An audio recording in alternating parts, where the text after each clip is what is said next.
I got to name it. We're going to call the meeting to order. If you'll please join me in a moment of silent prayer and reflection.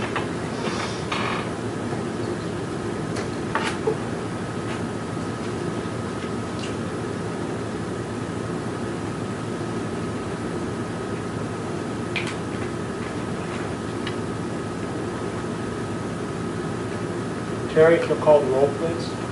Kathy Cox? Here. Nicole Cohen? Here. Pat Rooney? Here. John Maston? Here. Please stand and join me in the pledge.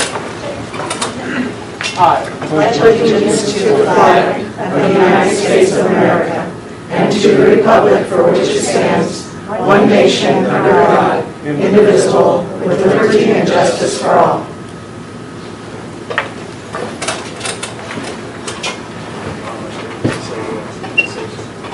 If I can get a motion to review and accept the agenda. I make a motion we review and accept the agenda. Second. Kathy Cox? Yes. Nicole Cohen? Yes. Pat Rooney? Yes. John Maston? Yes. Before we get into it this evening, we're going to change up the ground rules a little bit for this session. We have one presentation tonight from an audience member that will be limited to 15 minutes. And we would like for you, if you are going to speak on any of the items tonight, please use the mic over here. We will need your first and last name, and you will be limited to 5 minutes. The board can interact with you at that point, but the board will go last in its comments this evening.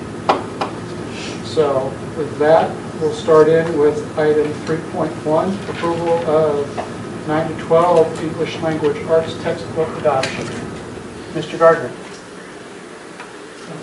Mr. President and governing board members, it is recommended the governing board approve the Pearson My Perspective English Language Arts textbook adoption for the Lake Havasu High School English Department from District Additional Assistance not to exceed $230,000. Rationale: Lake Havasu Unified School District is committed in supporting staff with the implementation of the newly revised Arizona College and Career Ready standards. Our current textbooks are outdated and do not support the newly revised standards. The Pearson My Perspectives textbooks are aligned with and support the newly revised standards. The textbooks and support materials would provide new and returning staff with a knowledge base for providing instruction on literary selections. The textbooks provide explicit reading and vocabulary instruction with emphasis placed on citing textual evidence for writing tasks or discussions. The textbook is user-friendly and it is built around instructional planning and support for teachers. The Textbook Adoption Committee participated in 3 separate textbook presentations and had the opportunity to review materials and to ask questions of the consultants. The committee made the recommendation to move forward with the Pearson My Perspectives textbook. A summary letter from a parent member of the committee is attached. It should be noted that the textbook is simply a resource to assist teachers with teaching the standards. In considering sustainability and local control, it is suggested that this adoption serve as a bridge to a unified curriculum document. The textbooks have been on display for 60 days in the district boardroom as per policy, and the item has been reviewed by purchasing. I'll entertain a motion on 3.1. So moved. Second. Okay. Mr. Hawkins, we're going to let you go first. I'm sorry, Mr. Gardner. I'm sorry, I'm jumping ahead. It's like how I read ahead.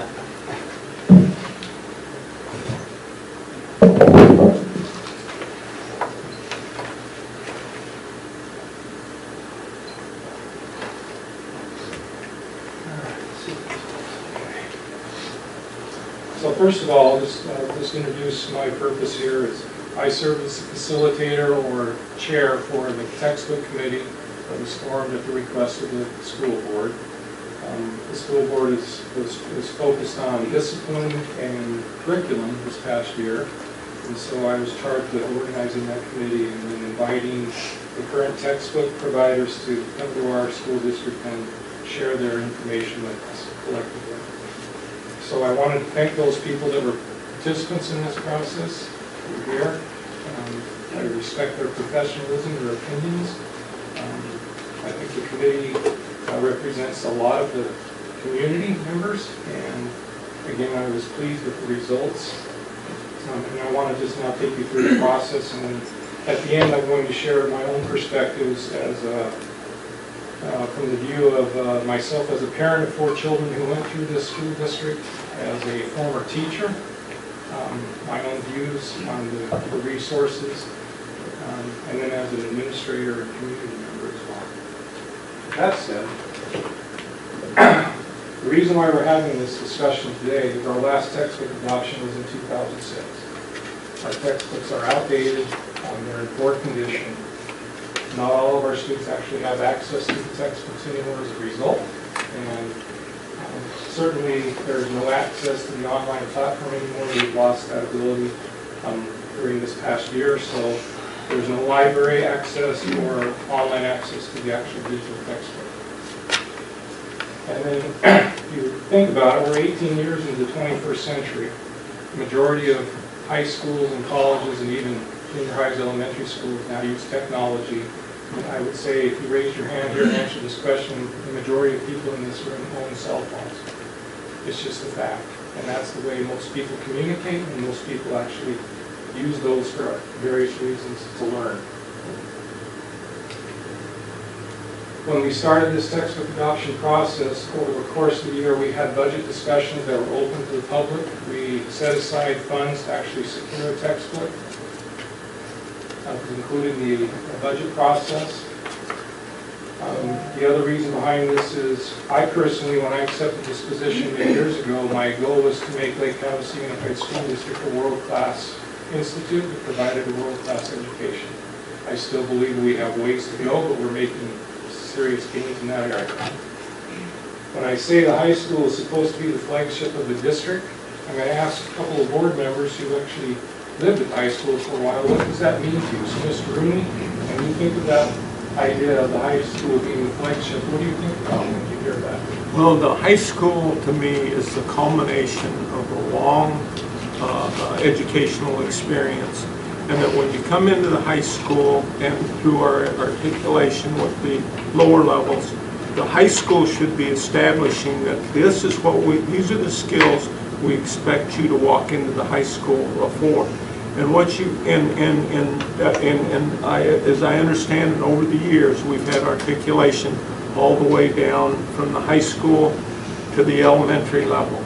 And when you have that in a unified school district, the product or the graduates you get are going to be quality graduates, and the idea is that when they finish school, regardless of what they go into, that they walk out with a quality education that is going to enable them to pursue a lot of different roads. But more than anything, to me, and I've always felt this, education just enriches the life experience. And so when you walk out, there should be a lot of variety. It should be challenging. The kids who walk out of school should have real good critical thinking skills, so that when they run into things, that they can go ahead and discern that.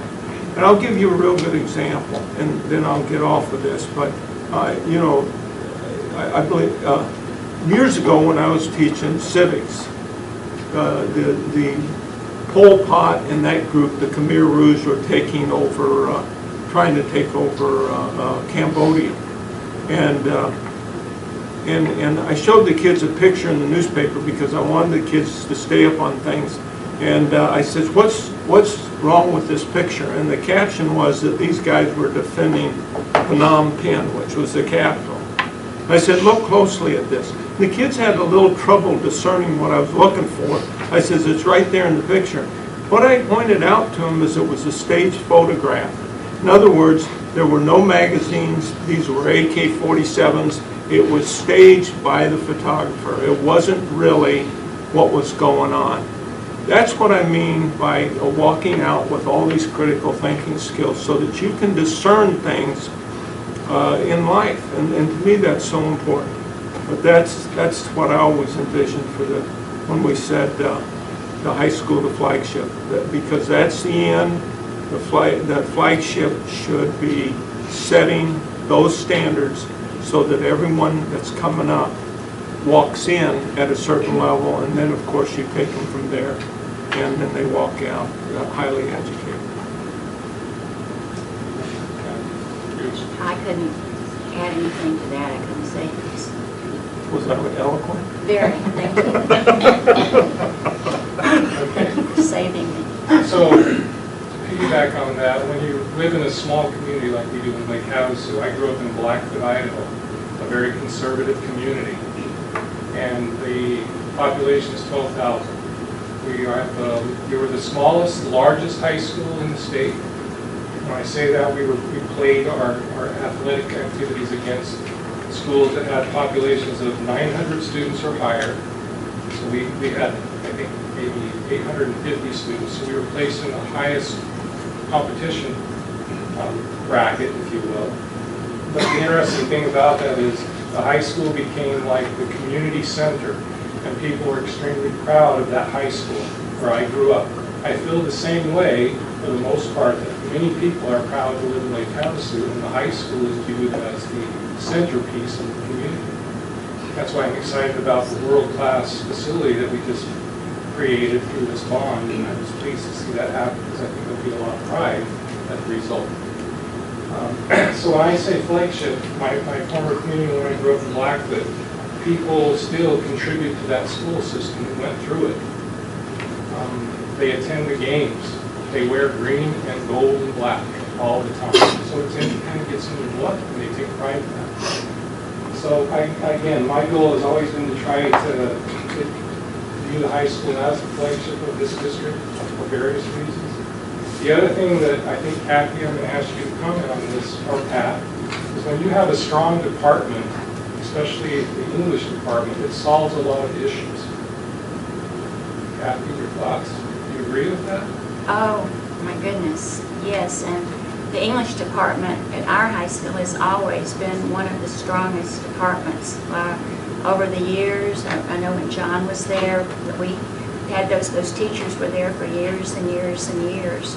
And again, at the high school now, we have the same, strong leadership that we've had for a long time, teachers that stick around, and they're, oh my goodness, what good job they do with their lessons and explaining things to students and getting kids engaged and excited. I mean, it truly is one of the strongest departments in the high school. And again, the English department really carries a lot of weight and a heavy load, because they're expected not only to teach the writing process and variety of writing situations, but you have literacy, you have grammatical piece, you have speaking and listening, media.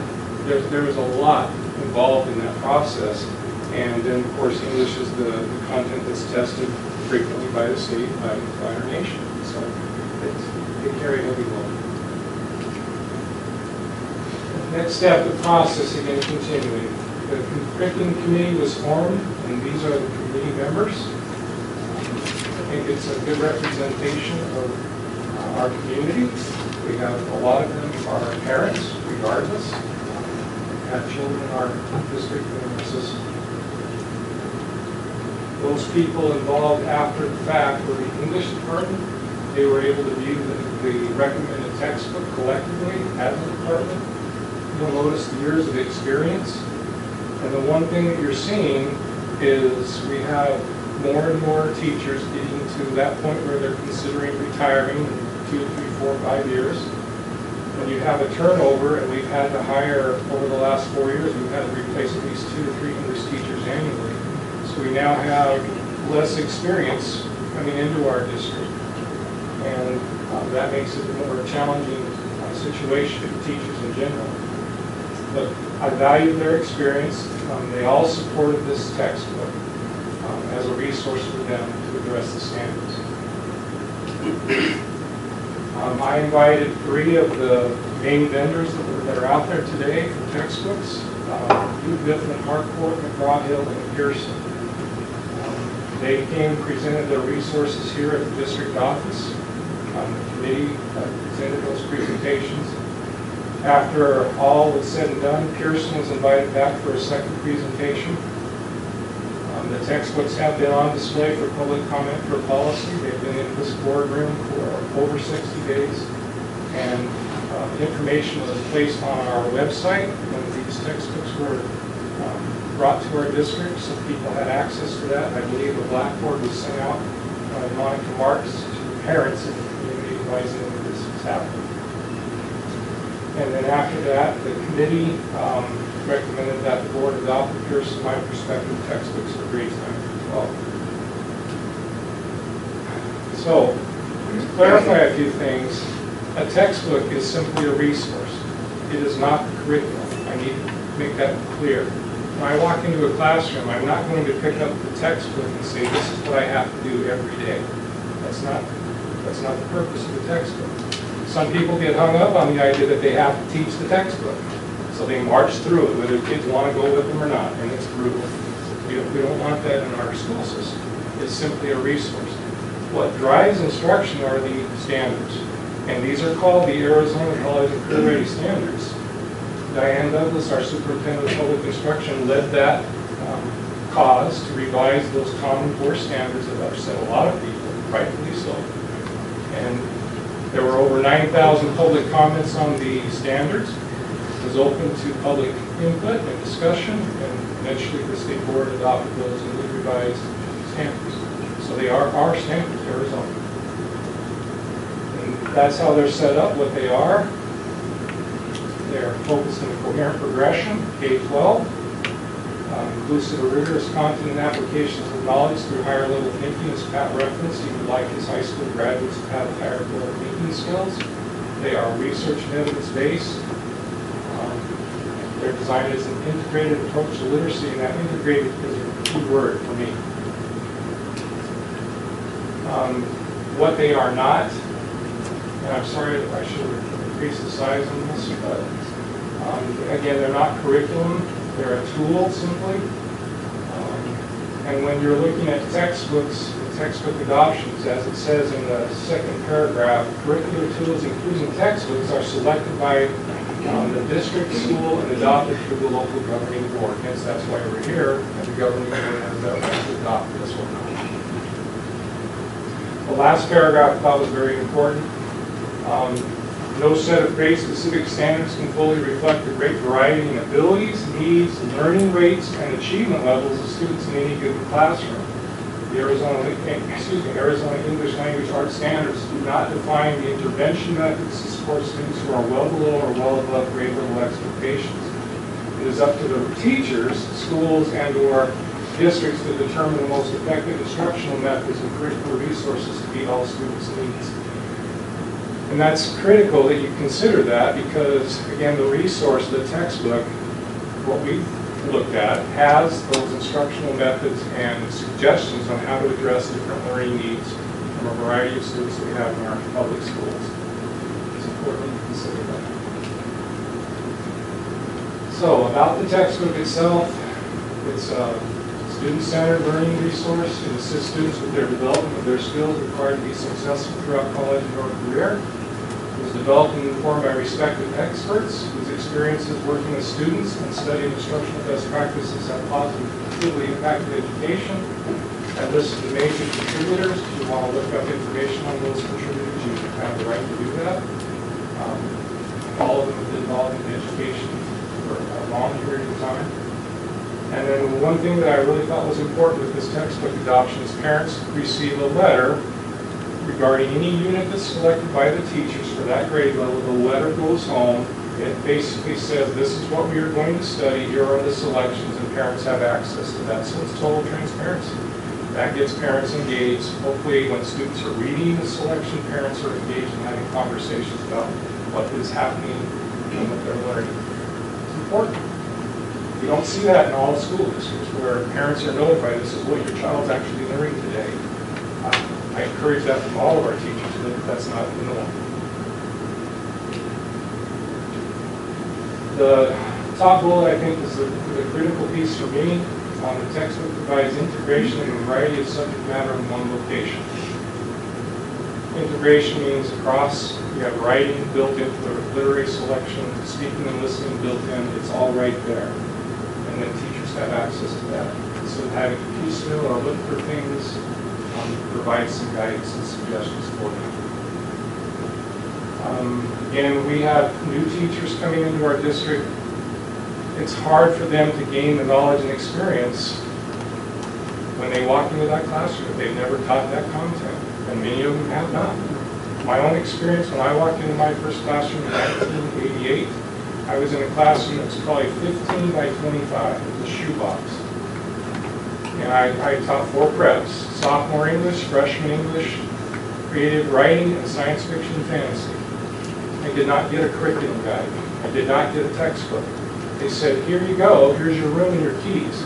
They shut the door, and I had to figure it out.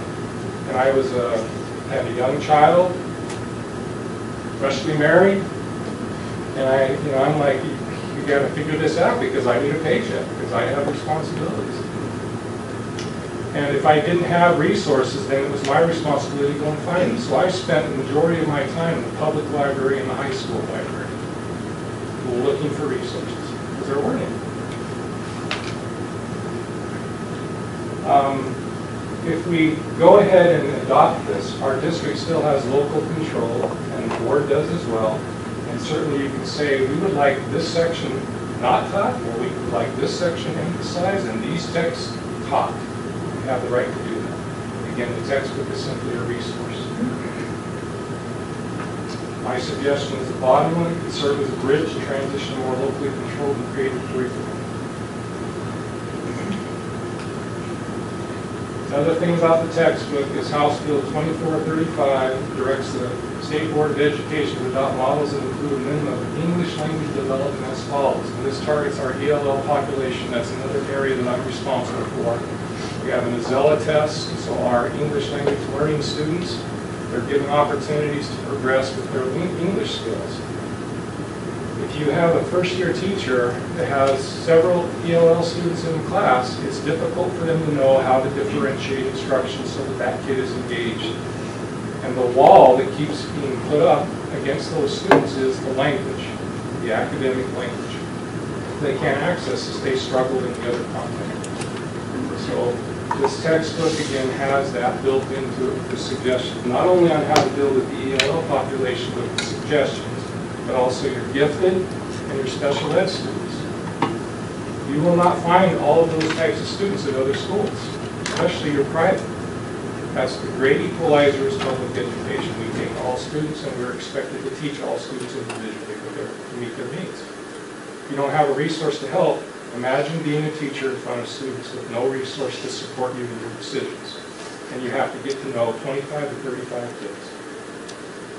And if you care, you really try to do that. But if you don't have a resource, it makes life very challenging. Other districts that have adopted this textbook, you can look at them. This is over the last 3 years, 2 years.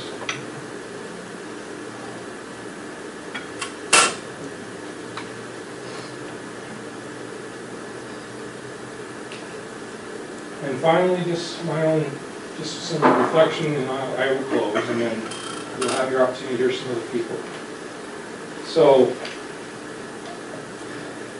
when I was growing up as a young boy in Blackfoot, Idaho, I had 2 older sisters and 1 younger sister. I had a 6-year age difference between my oldest sister, my youngest sister, and myself, and then an 8-year age difference between my 2 older sisters and myself. So I was like on an island, and I was the only boy in the family. My motivation was sports. I lived and breathed basketball, baseball, and football. It kept me involved in school. Otherwise, I don't know if I would have made it through school. My whole goal was to be a professional athlete. Think, dream big. Okay, that's another story. But my values were instilled in me by my mom and dad when I was young. That's what I carry forward with me today. My parents instilled those in me. I'll give you an example. My mother would bake chocolate chip cookies. I would try to sneak in and get a sample of the cookie dough. I don't know if anybody's a fan of cookie dough. That was me. When she rolled the dough out and put it onto the baking sheet, she demanded that every cookie had 6 chocolate chips. And I was looking at her like, who cares? You're just eating that. But that was her standard. And I never really connected the dots with that idea until later in life about the quality and standard that she maintained. This is a reflection of her as a person. And my father, he was very demanding. Work ethic strong, grew up on a farm, dairy farm. I got to go visit the dairy farm in the summer, so I know what it is to milk cows twice a day and then bale hay and clean off manure with a shovel. I know what it's like to work hard.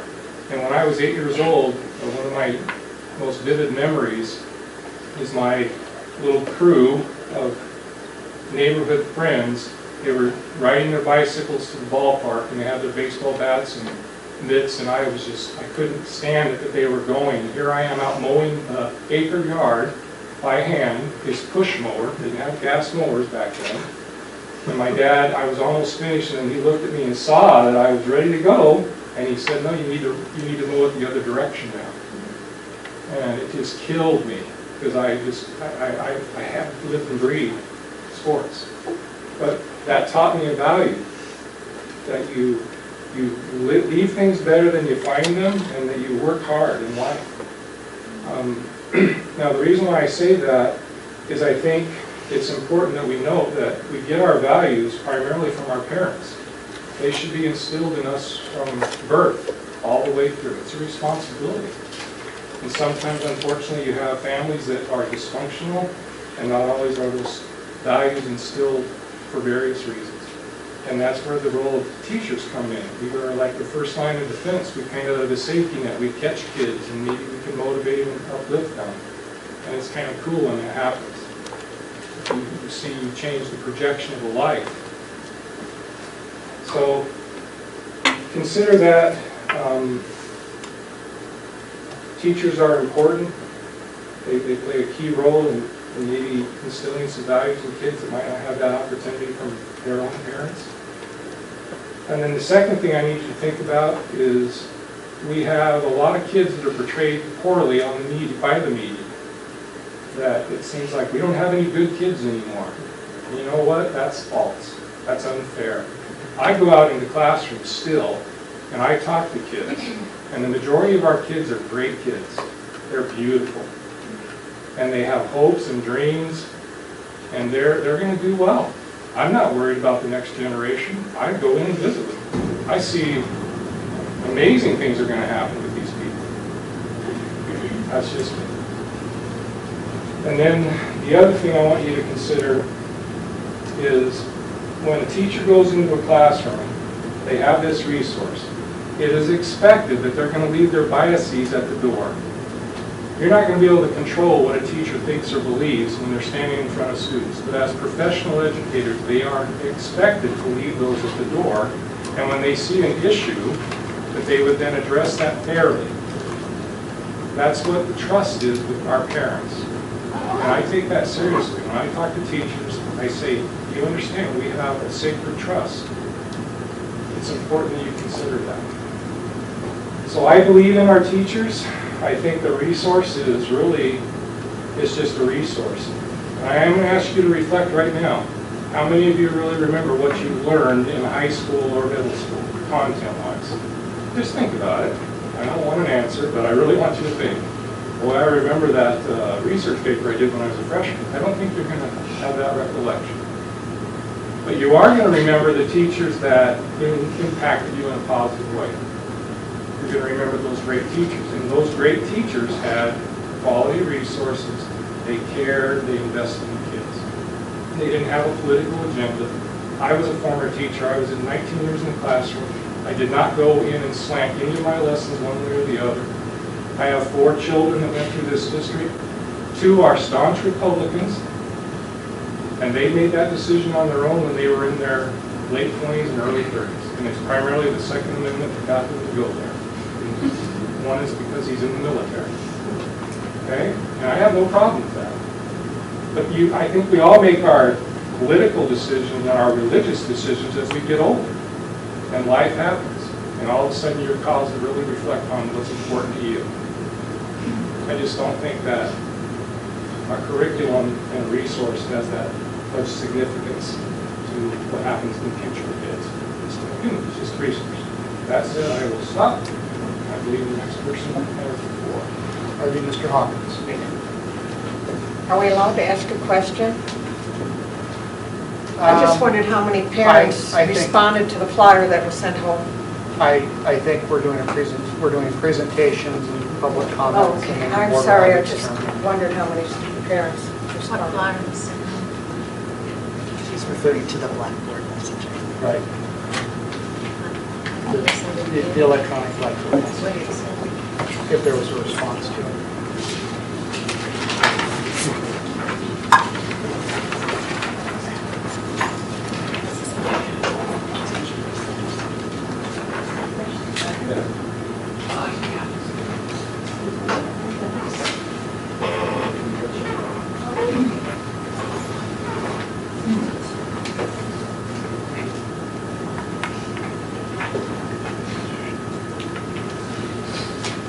Hey, Mr. Chairman, Board, Superintendent is here. I'm Richard Hawkins, and I reviewed the textbooks from a worldview perspective. And so this is going to be a discussion on worldviews, perspectives based on books. Worldviews in public education. There's a lot of civil unrest as we are experiencing, a lot of chaos in the nation, and that is due to conflict of worldviews. That's a small sample of the worldview conflict. Education holds a key for restoring an orderly society. There was a report put out last November, Systematic Failure of Our Education System. In the Victims of Communism Memorial Foundation's annual report, on U.S. attitudes towards socialism, 58% of the up-and-coming generation opted for one of the three systems, compared to 42% who said they were in favor of capitalism. The most popular socioeconomic order was socialism, with 44% support for socialism. Communism and fascism each received 7%. Marion Smith, who's the executive director of Victims of Communism Memorial Foundation, said the report shows millennials are increasingly turning away from capitalism and towards socialism and even communism as a viable alternative. The largest generation in America would prefer to live under socialism or communism than a free market system that respects the rule of law, private property, and limited state intervention. This finding is coupled with the fact that despite millennials' enthusiasm for socialism and communism, they do not, in fact, know what those words mean. This was a nationwide survey. It was not Havasu specific. But this is the status of millennials around the nation. And the survey consisted of around 2,600 people. This troubling turn highlights widespread historical illiteracy in American society regarding socialism and the systemic failure of our education system to teach students about the genocide, destruction, and misery caused by communism since the Bolshevik Revolution 100 years ago.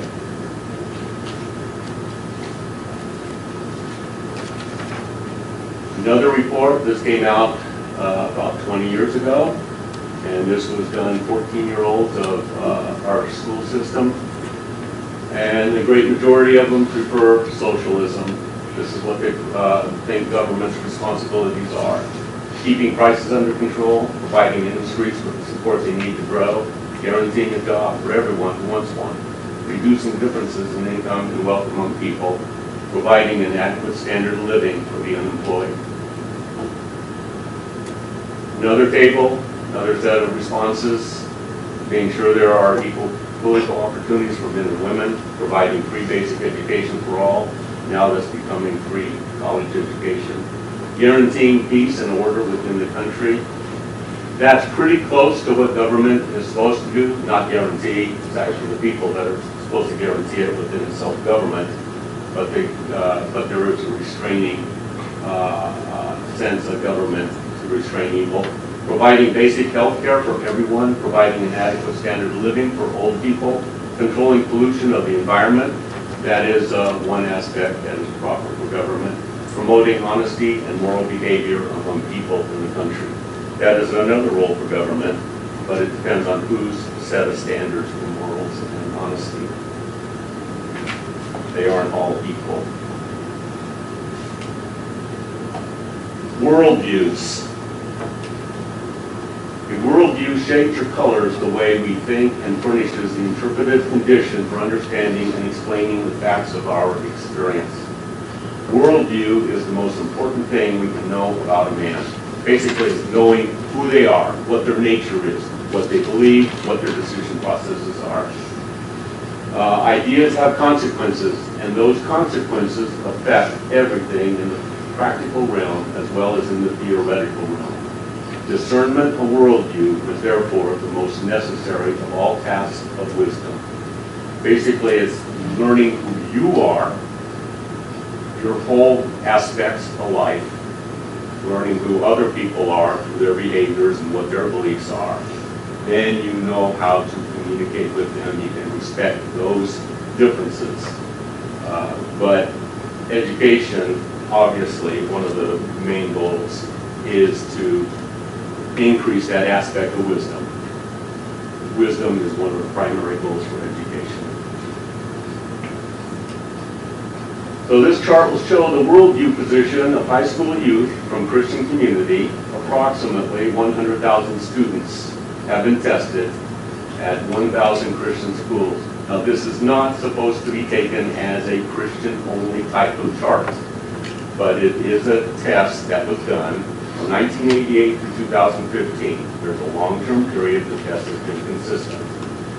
And the breakoffs were a biblical theist, a moderate Christian, secular humanist, and or Marxist.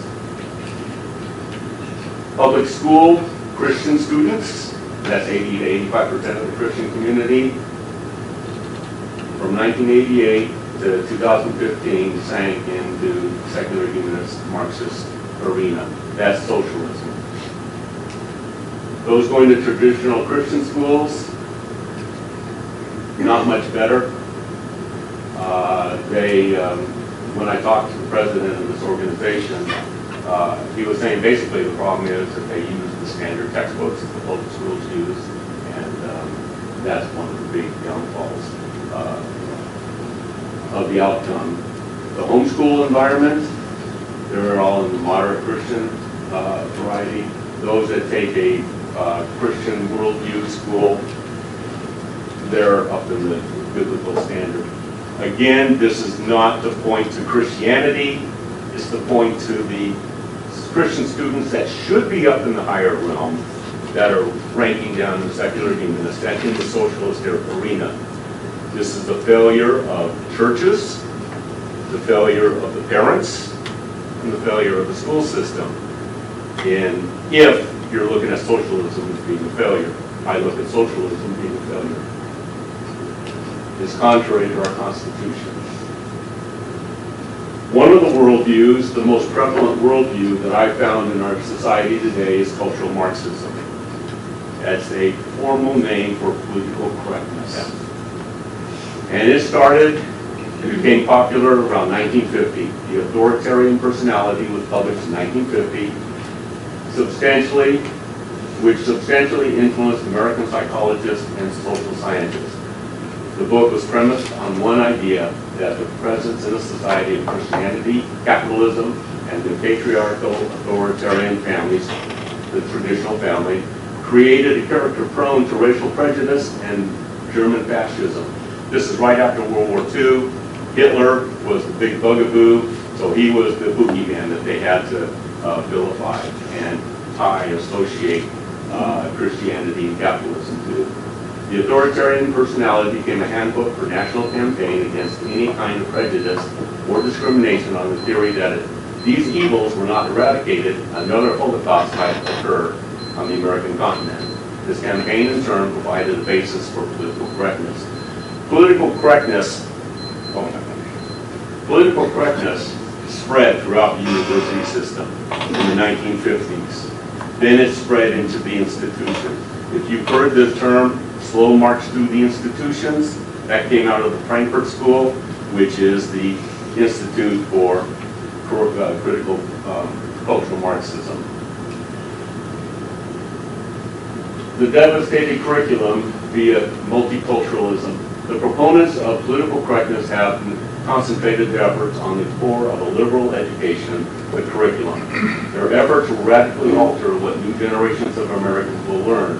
In this battle, the handmaiden of political correctness has been the multicultural movement.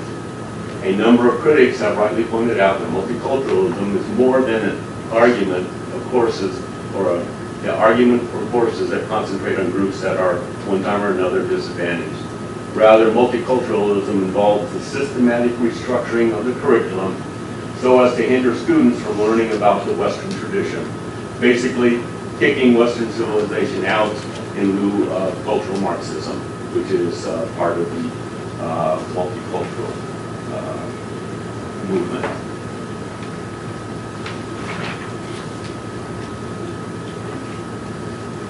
In 1983, this has been seen since 1983. The Nation at Risk report came out. Our nation that is at risk, our once unchallenged preeminence in commerce, industry, science, and technological innovation is being overtaken by competitors throughout the world.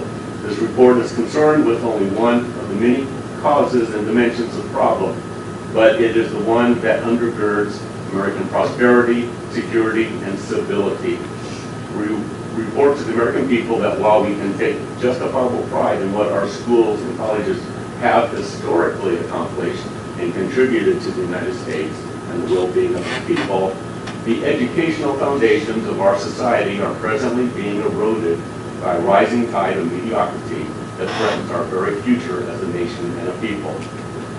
Our concern, however, goes well beyond matters such as industry and commerce, i.e. STEM and college and career ready. It also includes the intellectual, moral, and spiritual strength of our people, which knit together the very fabric of our society.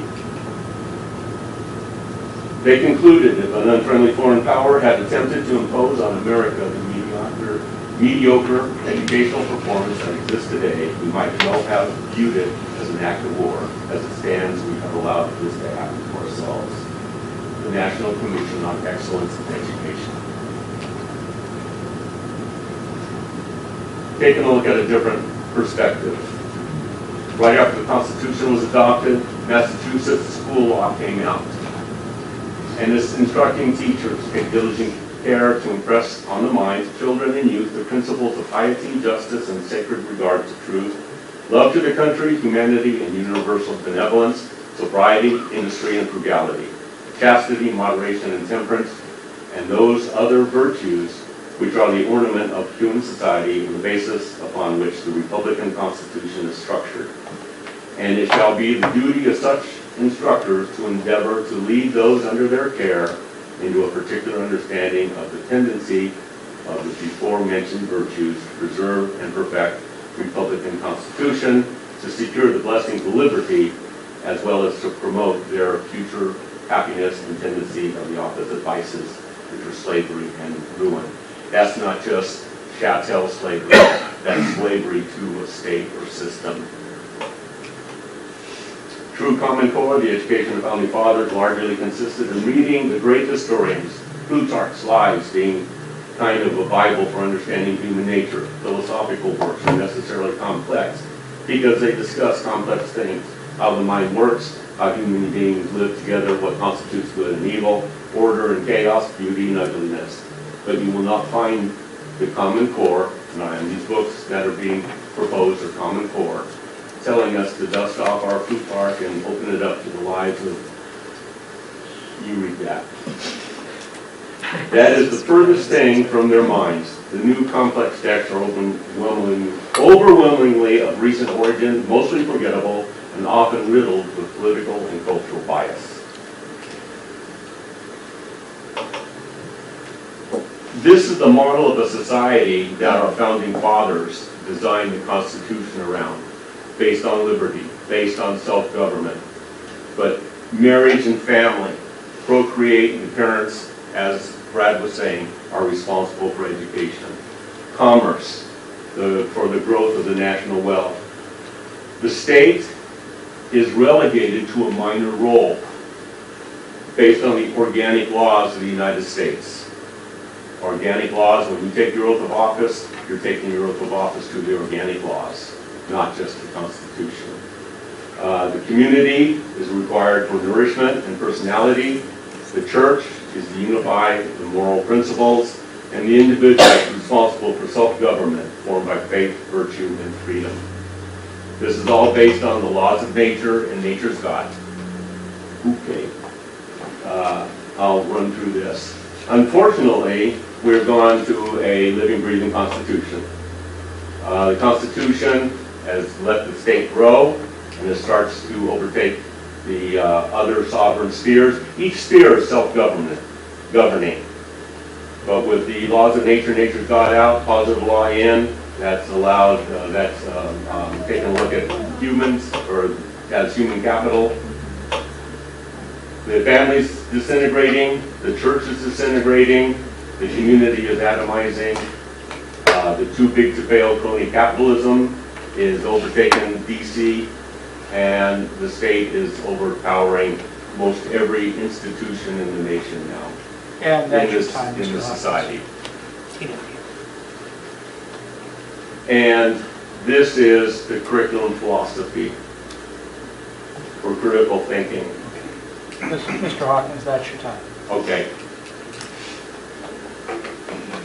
Appreciate you. Thank you. Yeah. Thank This you. is the bottom. We should be taking a look at worldview, study, laws of logic, and thank you. Thank you. Thank you. Anybody wishing to speak, we've got the podium right there if you care to get up and speak. I don't know if there's someone else here first. You will be limited to 5 minutes.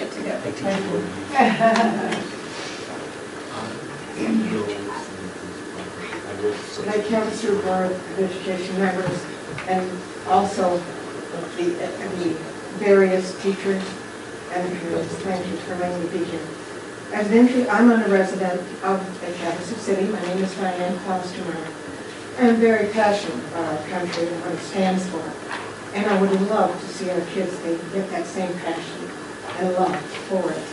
We have been very fortunate to have wonderful teachers that we work with here in the district, and you have wonderful teachers in your district. However, I did try to get a copy of these new books proposed for our high school in order to review them, but couldn't sign them out. We weren't allowed to take them home. I don't know if you've looked at how thick they are, but it's a little challenging to try to read them in the classroom here. I've heard, however, being that I haven't been able to read them, that some of the writings do not focus on developing a positive viewpoint of our history, our society, and our form of government. Therefore, I respectfully request that you consider to vote no on these proposed books. And a lot of you felt it was great to have them. How sad that we may feel the need to purchase books for our district that focus on some negative issues and aggrandizement of other cultures, and even provide some un-American viewpoints, instead of giving the students an appreciation of our American culture, our true American culture that we can be proud of. While the books did include some of the classics, I only got to look at the 9th grade book, if you could skim it for maybe a half hour. It did have some classics, such as Shakespeare. It had some things from great philosophy and literature and myths. It also had some things that made you question our society and whether it is worthwhile. I was very disappointed, such as the guilt sections that I looked at. I didn't have time to read all of it. I would like to see a literature that would create an idealistic approach for our kids, incentive based on true patriotism, love of God and our country. I don't think that's asking too much. This type of education would inspire the children to greatness so they could reach for the stars. Indeed, our students could could use their God-given talents to their fullest and hence be an inspiration, an outstanding beneficial force throughout the world. I've seen a lot of this with the teachers that have been teaching our students. I'm proud of them. I'm looking at one of them right now. I really appreciate it. But I also want to thank and compliment Diana, Sarah, and this board for approving starting magnet schools for kindergarten and first grade at Rio Grande with the Classical Liberal Arts program. Diana, thank you. I really appreciate it. I appreciate all the hard work and effort expended to make this possible. This is a wonderful beginning. A beginning. Maybe our high school students, we can't just stay at first and second grade, but maybe our high school students could be encouraged to read the writings of the founding fathers, to understand the principles of government upon which our nation was founded, and our U.S. Constitution. Such writings would inculcate admiration for our founding fathers' viewpoints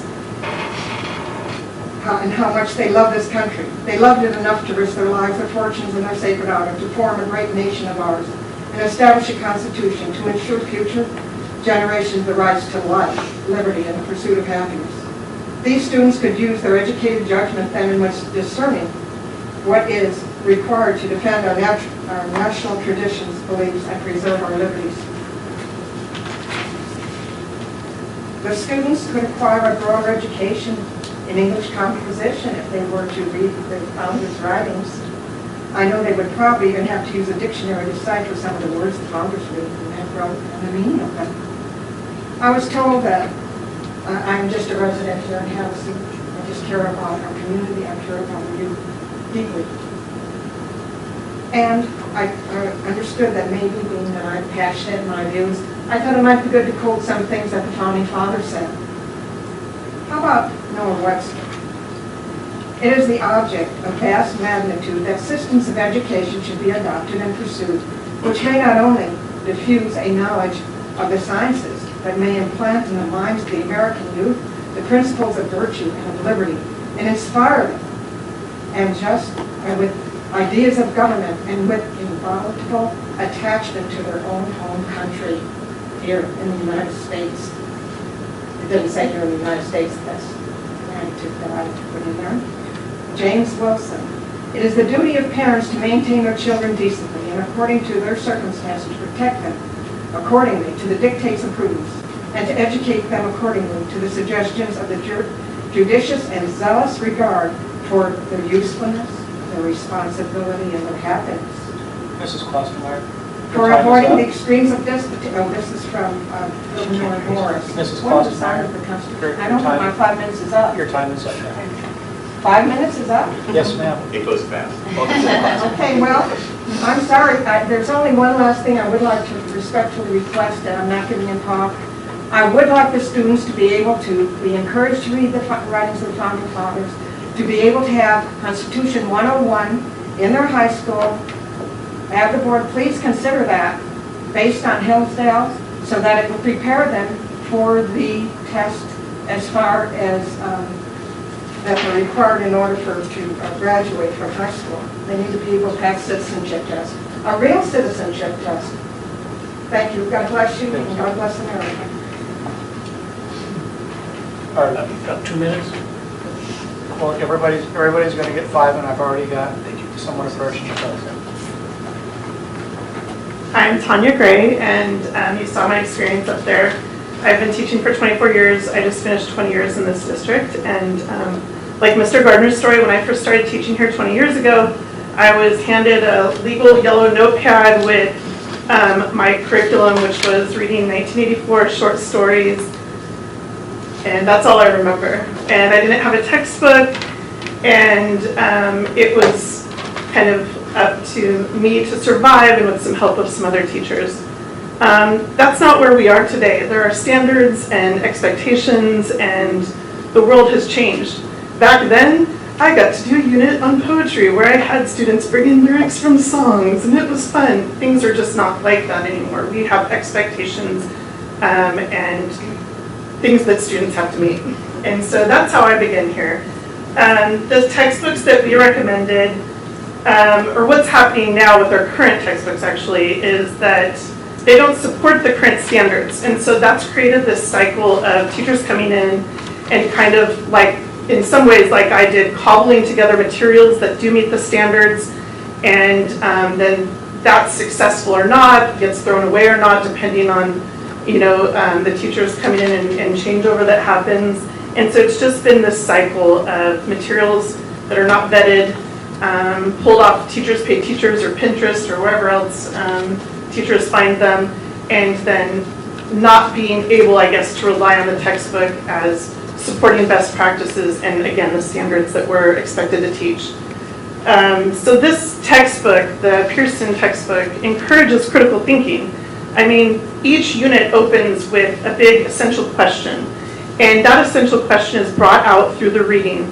The students are then at the end asked to write about the essential question, put down their beliefs, their thoughts on that essential question after the readings. And so giving them an opportunity to be exposed to a variety of readings and then giving them the opportunity to express themselves and their own ideas on that big essential question. I already mentioned this, and Mr. Gardner did as well, but it supports best practices, things like encouraging the students to interact with the text and annotate and pull out evidence, not just rely on hearsay, but actually looking at the text and pulling out evidence and using that in the writing. And so it encourages practices like that and forces students to do that. And that's what we're really trying to get at. I mean, I can throw out the term critical reading, but how do we actually get there? We get there by, again, interacting with text, getting them to put it into writing, really thinking about what they're writing down. I also want to add, and maybe, I don't know if this has already been stated, but in addition to our textbook, we have many novels that we read in addition to what's provided in the textbook, so it's not, again, just only what you see on the textbook. And I've heard people mention the 9th grade textbook a couple times, and I just want to state that I teach 12th grade, and it is still British literature focused. We're still reading, or in this textbook, it still has Beowulf, Macbeth, Canterbury Tales, Gulliver's Travels, just to name a few. And so I know 9th grade has notoriously been more thematic, and so it's just a matter of looking at the whole, the curriculum as a whole, I guess, the textbook series as a whole. And so that's about it. Thank you.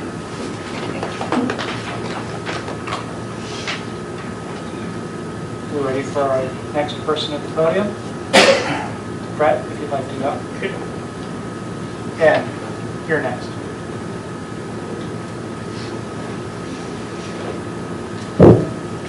Every author has a voice. I've published 18 novels, and I have a certain voice.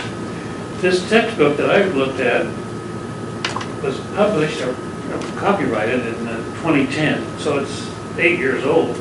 It was modified in 2017. And the voice, you read some of the paragraphs and the voice changes, and they did not do very good at cobbling it together. So it's an old book. You said it was 18 years old with the book that you have now, and it's worn out, right? So I said the last textbook adoption was in 2006. Okay. This one is 2010, and then they called it to 2017. So it's not a new book. The company was sold, and a company named Pearson bought it and got the copyright, and they re-copyrighted it in 2017, and they did a very poor job of cobbling it together. So personally, I wouldn't recommend this book. Thank you.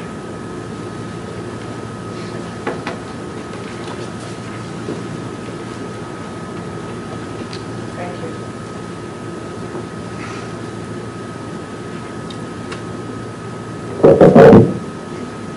Good evening, Mr. Chairman, Board. My name is Tammy Diver. I'm a parent as well as active community member.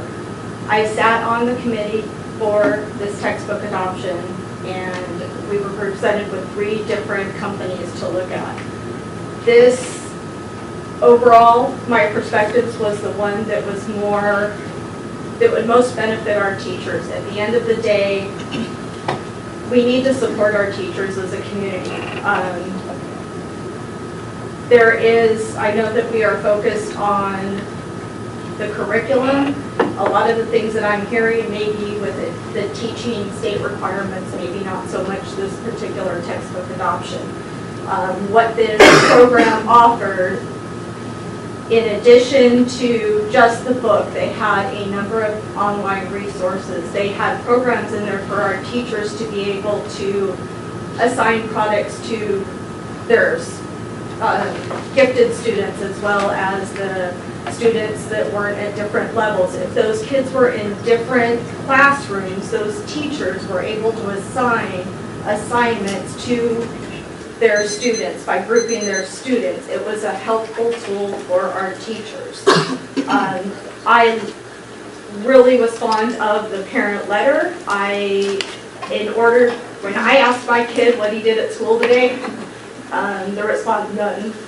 You know, I like the fact of the parent letter of knowing, so that when I do get a letter and I go, you know, I can strike up the conversation and say, oh, you're reading this book? I read that in sophomore year. What do you think about this character?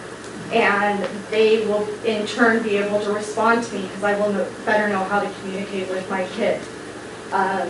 I don't believe anyone was rewriting history in this program. I think that this is language arts, and the one thing, even I took a college class 2 years ago at the MCC with the English 102, and the whole entire discussion was interpretation. If you read a sentence, how did you feel? It sparks conversation. I'm sorry, I'm very nervous. I'm not a public speaker whatsoever. That's what we need to focus on with these kids. These kids, as far as going into a whole socialism thing, I'll take their opinion when they start paying their own bills.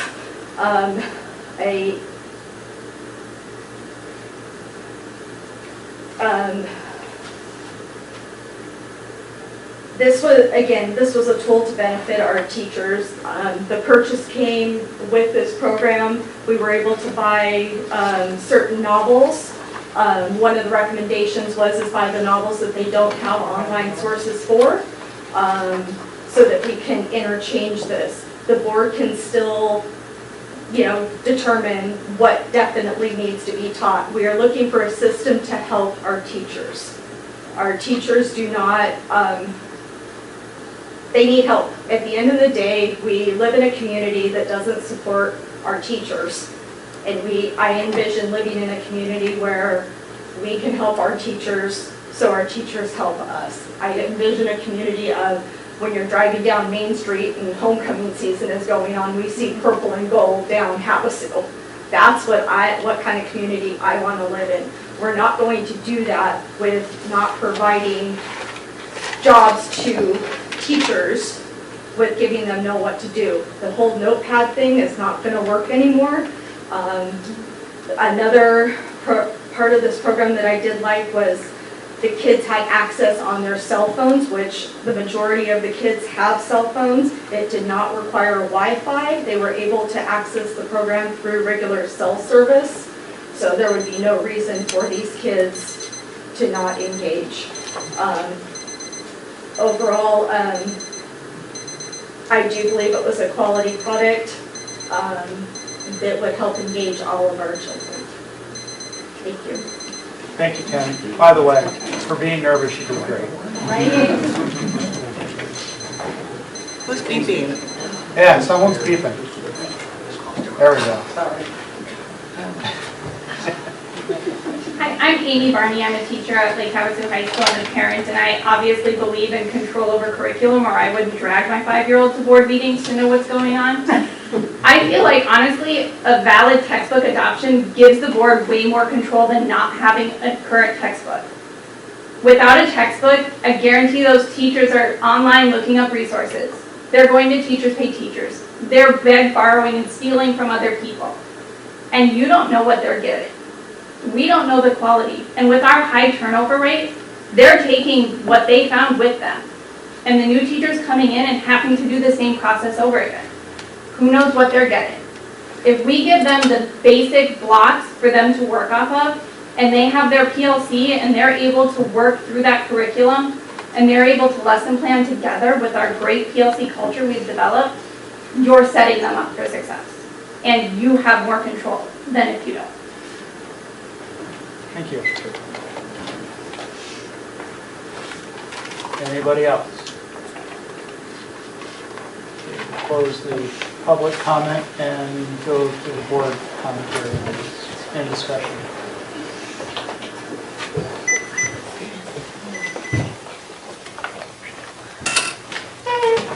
Well, Anybody want to start? I'll go first. I see the absolute value in having a textbook and framework. I'm a little disheartened that I only got, as board president, or even as a member of the board, I only got the first semester of 9th grade to review. I have some concerns over the thematics and the content to some level in that 9th grade piece. I don't live in a mongrel nation. Sorry, I don't. I do live in a melting pot, which is another piece in there, and if I had the ability to know everything that's in these books, that I would be able to make a selective judgment this evening. I can't do that. I didn't have the ability, based on the lack of available texts, to review the material adequately to make a comfortable decision this evening. I have in this process, however, asked for a list of what our reading lists consist of at the high school, and I think they're wonderful.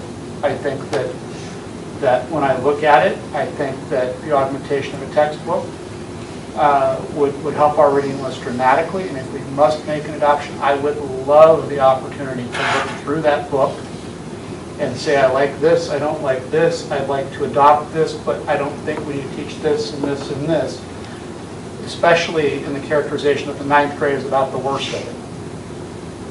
But again, I don't know that. I didn't get that opportunity because the books weren't available, and I don't know why they weren't available to me. The other concern I have is that if they weren't available to me because I had to go into the room to get a set, they weren't available to the public. We put them out, but then they disappeared. I mean, honestly, we're going to spend $230,000 on textbooks, and the public, who is supposed to have access to textbooks, didn't, from my perspective, have access to those textbooks. We didn't do this the best and highest way that we could. I have very large concerns about that. I think a good chunk of what Mr. Hawkins presented tonight is absolutely correct, that we need to be very careful thematically, ideologically, what we're putting into our classrooms. We should be teaching very neutrally, and I think when I talk to my kids, I think that we absolutely do that to a large degree. But we shouldn't just be letting little things in here and there and hope that it doesn't sneak its way in at some level. And so I would like to see all of the material before I can render a competent vote. And again, I'm just disappointed that the process did not allow me, as a board member, to have that opportunity. Let me respond to, I have other points to make, but let me respond to your comment. I'll just call it multiculturalism. You're talking about a mongrel nation. We don't live in a mongrel nation. I happened to look at the teacher's manual for that, the freshman textbook. And Nicole and I got in a discussion during one of the committee meetings about an essay by Anna Quindlen.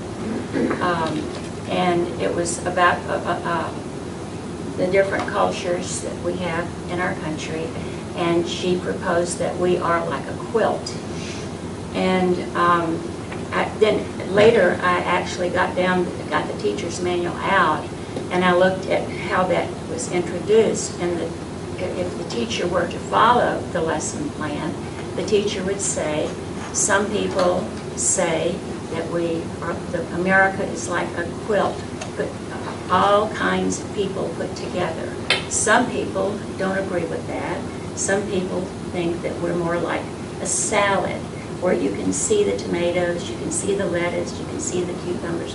They're not mixed at all. Or perhaps there's another way, but that sets the stage. The teacher's not teaching that we should be one way or another way. It opens up the conversation for the students. And in all classes, perhaps maybe even more than social studies, and I say this because I was an English teacher, reading literature, reading essays. That's what you do.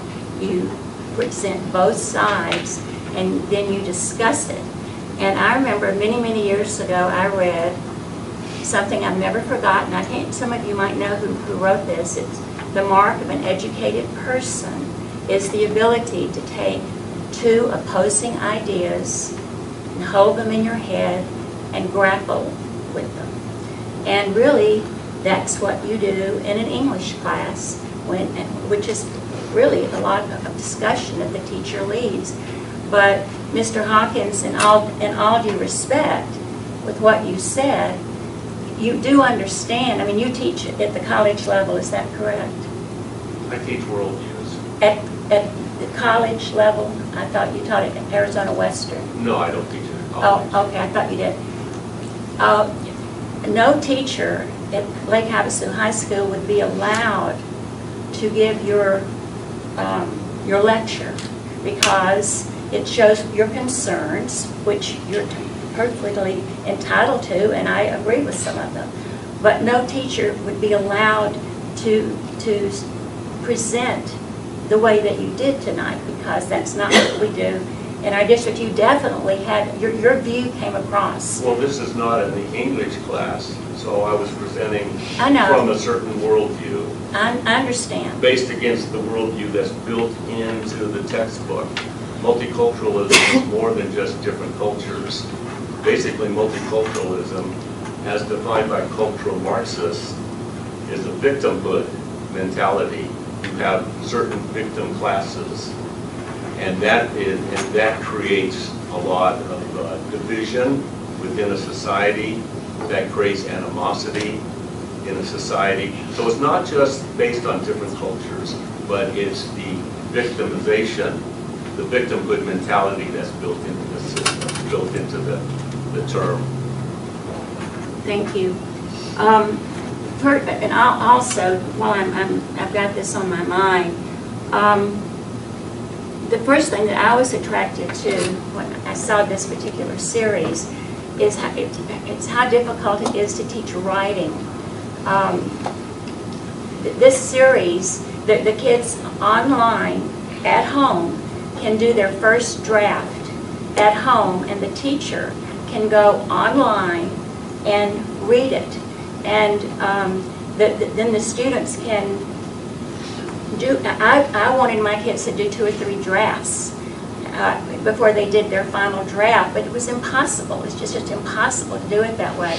Well, this way, with what is provided, it makes it so much easier for teachers to have the kids, you know, you're a writer. How many drafts do you write before you come up with your final copy? And it's still not done, but you just have to, you have a deadline and you have to do it. And it just makes it so much easier for students to go online, write it, they're editing materials right there for the student. The teacher can go in and say, look, you actually wrote it and you went back and you edited it.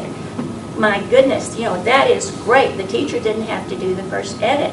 And then the teacher can make comments and the student can edit again and grade it right there online. And I just really was attracted to that. Another thing that I used to do as a teacher, I always had kids who weren't good readers, and they would have assignments at home in novels. So every night I would read into a tape recorder and try to be ahead of the student.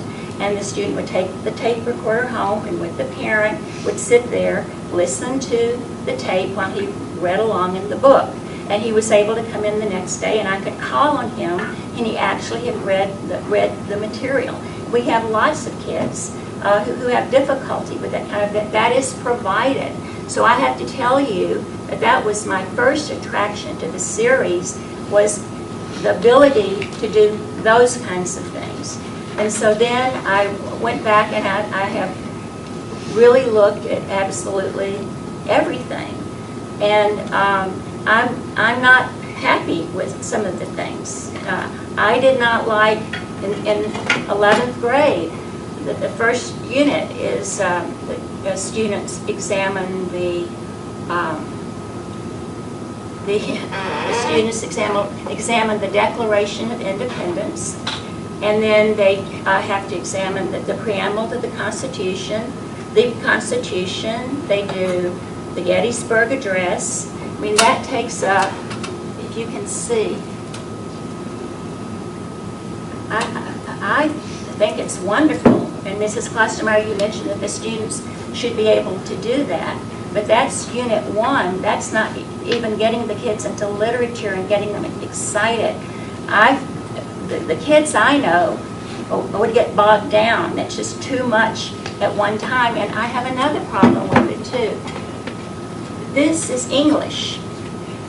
Sometimes we have students read these kinds of things because of rhetorical devices or parallel structure, and why did this reach the colonists? Why did this tug at their hearts and make them want to revolt against the king? But we do that for rhetorical reasons.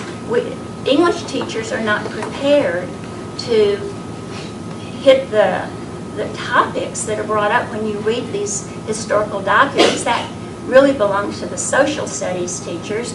I found the discussion written by whoever wrote the book, that wrote that unit, I found it muddled. I found it shallow.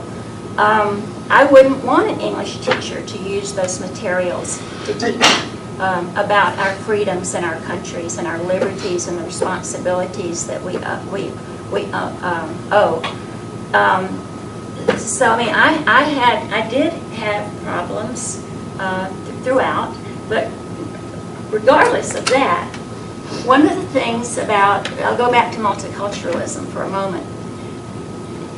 Some of you are concerned about that, and I understand that. That is a controversial topic generally right now, and it has been for some time. But the reason these things are in the textbooks is put yourself in the place of a teacher who stands up in front of students, and there are I had a Japanese girl in my class in elementary, and her mother had actually been in one of the internment camps down in Poston.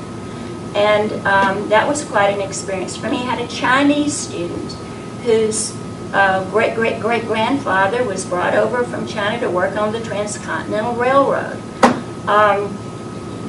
Teachers stand up there and they look out at their kids and their background, and they think, my gosh, I don't have anything that belongs, to your culture and your background, and you want all of the kids to have respect for their own culture.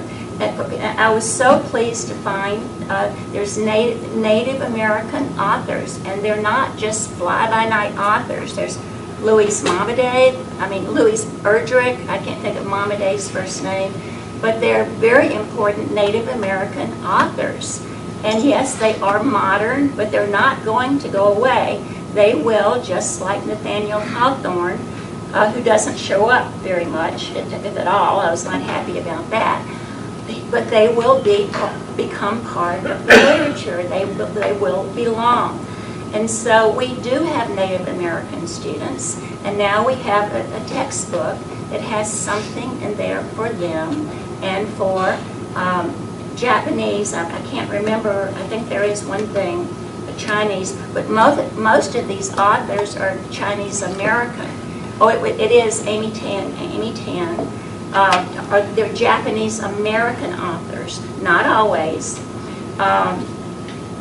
So anyway, I just wanted to ask you to look from the view of a teacher standing up, trying to relate to her students and making them feel part of the classroom and helping the other students understand their culture, and as well as having those students understand the American culture, or that I'm talking particularly about this American book. Anyway, basically right now, we'll keep the discussion going. I didn't like some of the essential questions. I didn't think they were coherent. Some I liked very much because of working with high school kids. What is fear? high school kids come in and, and they're afraid of a lot of things. Do they fit in? Are they different? Whatever. And most of the textbooks I've seen are chronological. Well, because this is thematic, this is going to force a teacher to take the entire unit with the theme of and with the essential question, which teachers can modify, and look at the whole picture before he starts teaching the unit, and have that in that teacher's mind, and it pulls so much together, from both sides, letting the kids see. I just go back to when I was a freshman in high school. I read Moby Dick.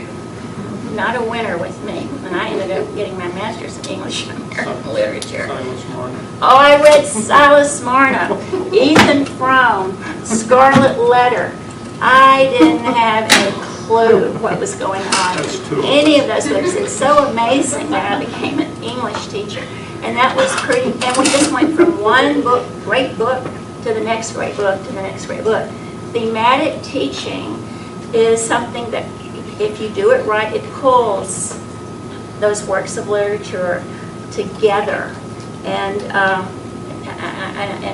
makes them resonate in students. I really think that students will relate to that a lot better.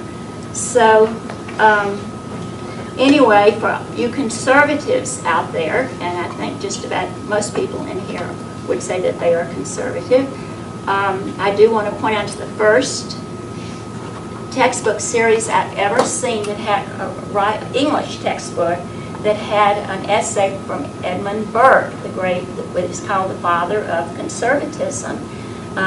He was the one in Parliament who supported the colonists and tried to convince Parliament not to punish the colonists. But he did not want us to have a revolution.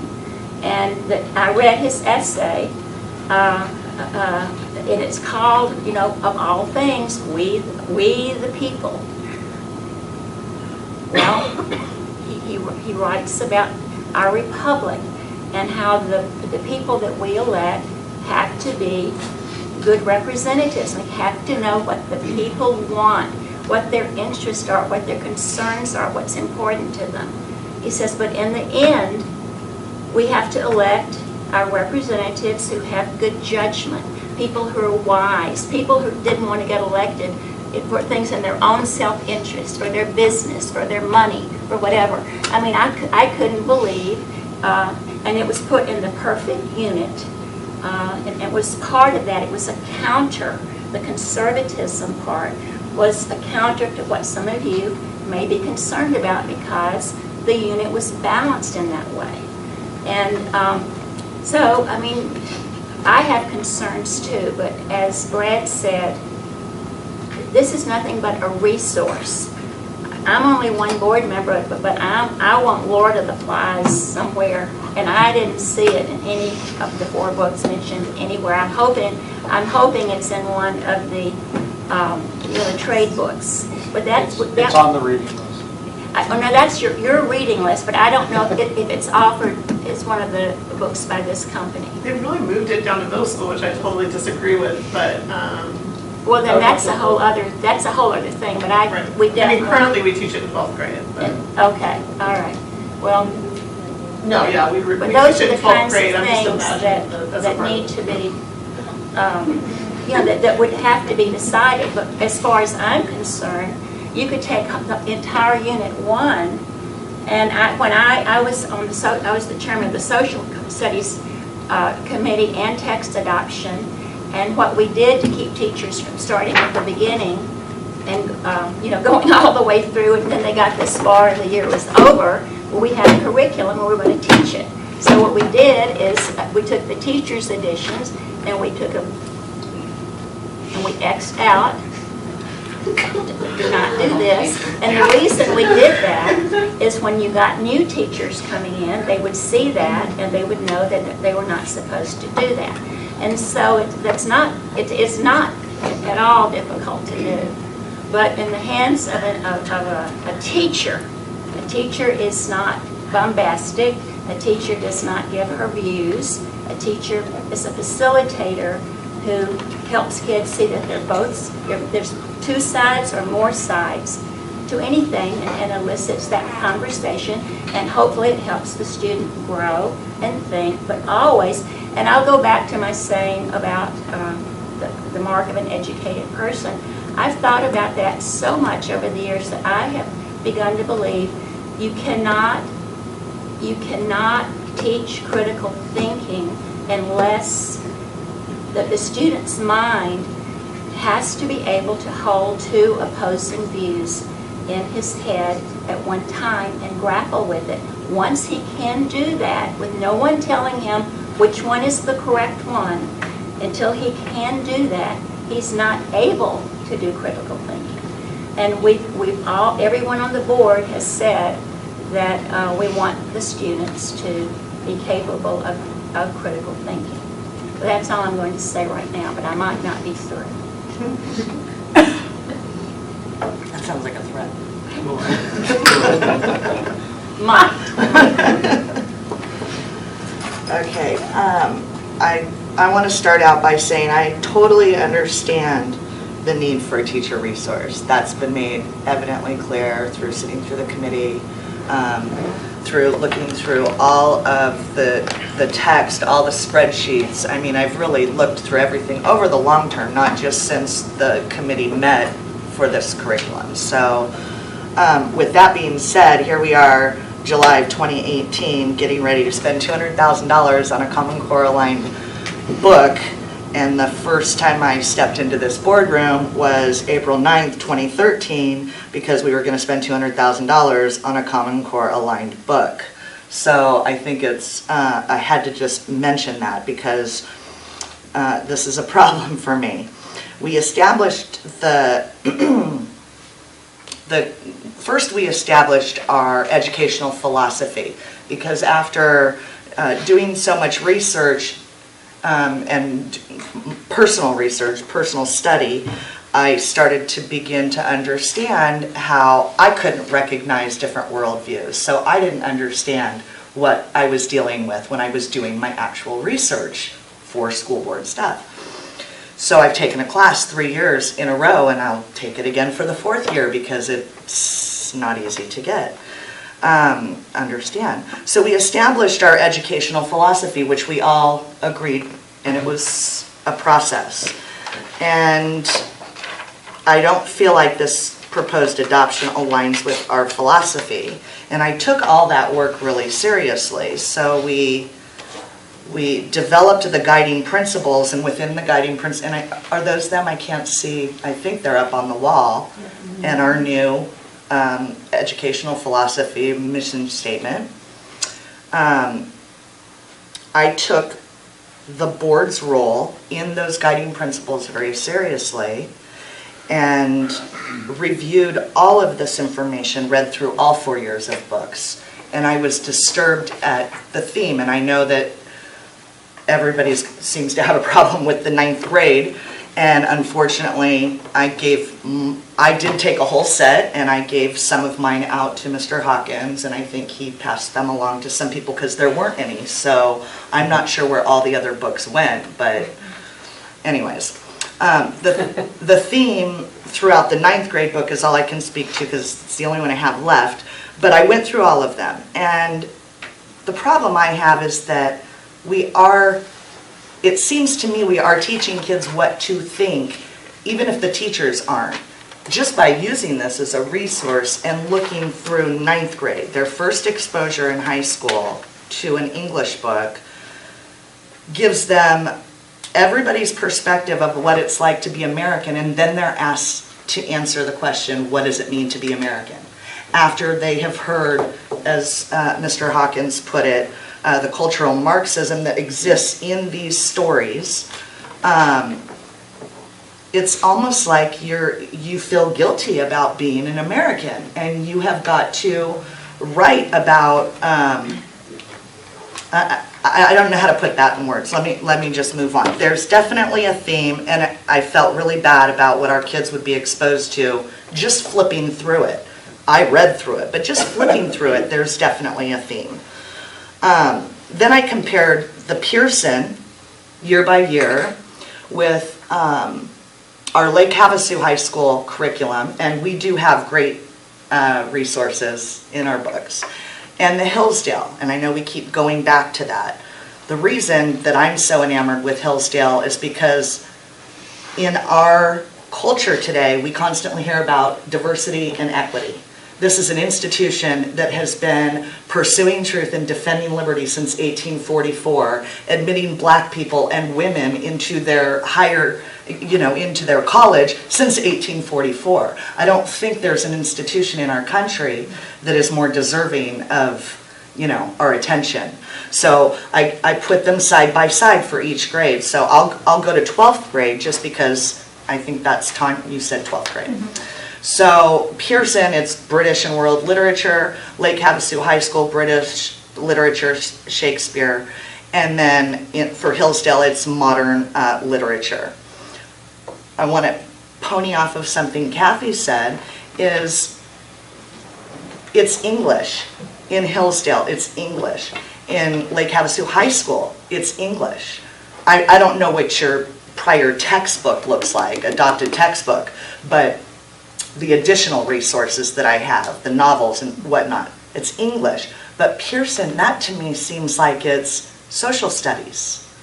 It doesn't seem like it's English. So then I'm trying to do my research, and I'm listening to professional development audio. I only have the audio from these professors from Hillsdale who teach all these courses. And I'm listening about the writing, and that's kind of what really stuck with me. So one of the professors talks about how far we've fallen with writing in literature. And he says, everybody gets that aha moment as a teacher when they see a student learn how to read or learn how to do an algebra problem or learn how to, that moment when they really truly understand it. And he said, and I've had it my whole life, except in writing. I still haven't had it. I've still never had that moment because it's hard and it's arduous and you have to do it repeatedly. And what I took away from this almost hour-long workshop was the kids that are going to Hillsdale are the best in the country. Their SATs are off the charts, their resumes are phenomenal. They get into his course, he asks them to write an essay. He gets them back and he says structurally, or however he puts it, they're perfect. The transitional phrases, everything that you need to know how to do are perfect, but they're empty. And they're empty because the time is not spent writing. The time is not invested in writing. And so when I look at these books and I think about, that's what he's talking about. The writing is quick, it's online. And then, we're moving on to the next thing. He's talking about writing. I think he used the example of, I think I talked to you about it. Do you remember what I said? He said in 4th grade, you can have them write the same thing every year. The praying mantis. Yes. So he said, 4th through 8th grade teachers will assign the praying mantis as an essay. He said, you should assign it from 4th grade to 12th grade, and then every year the student can see their writing improve.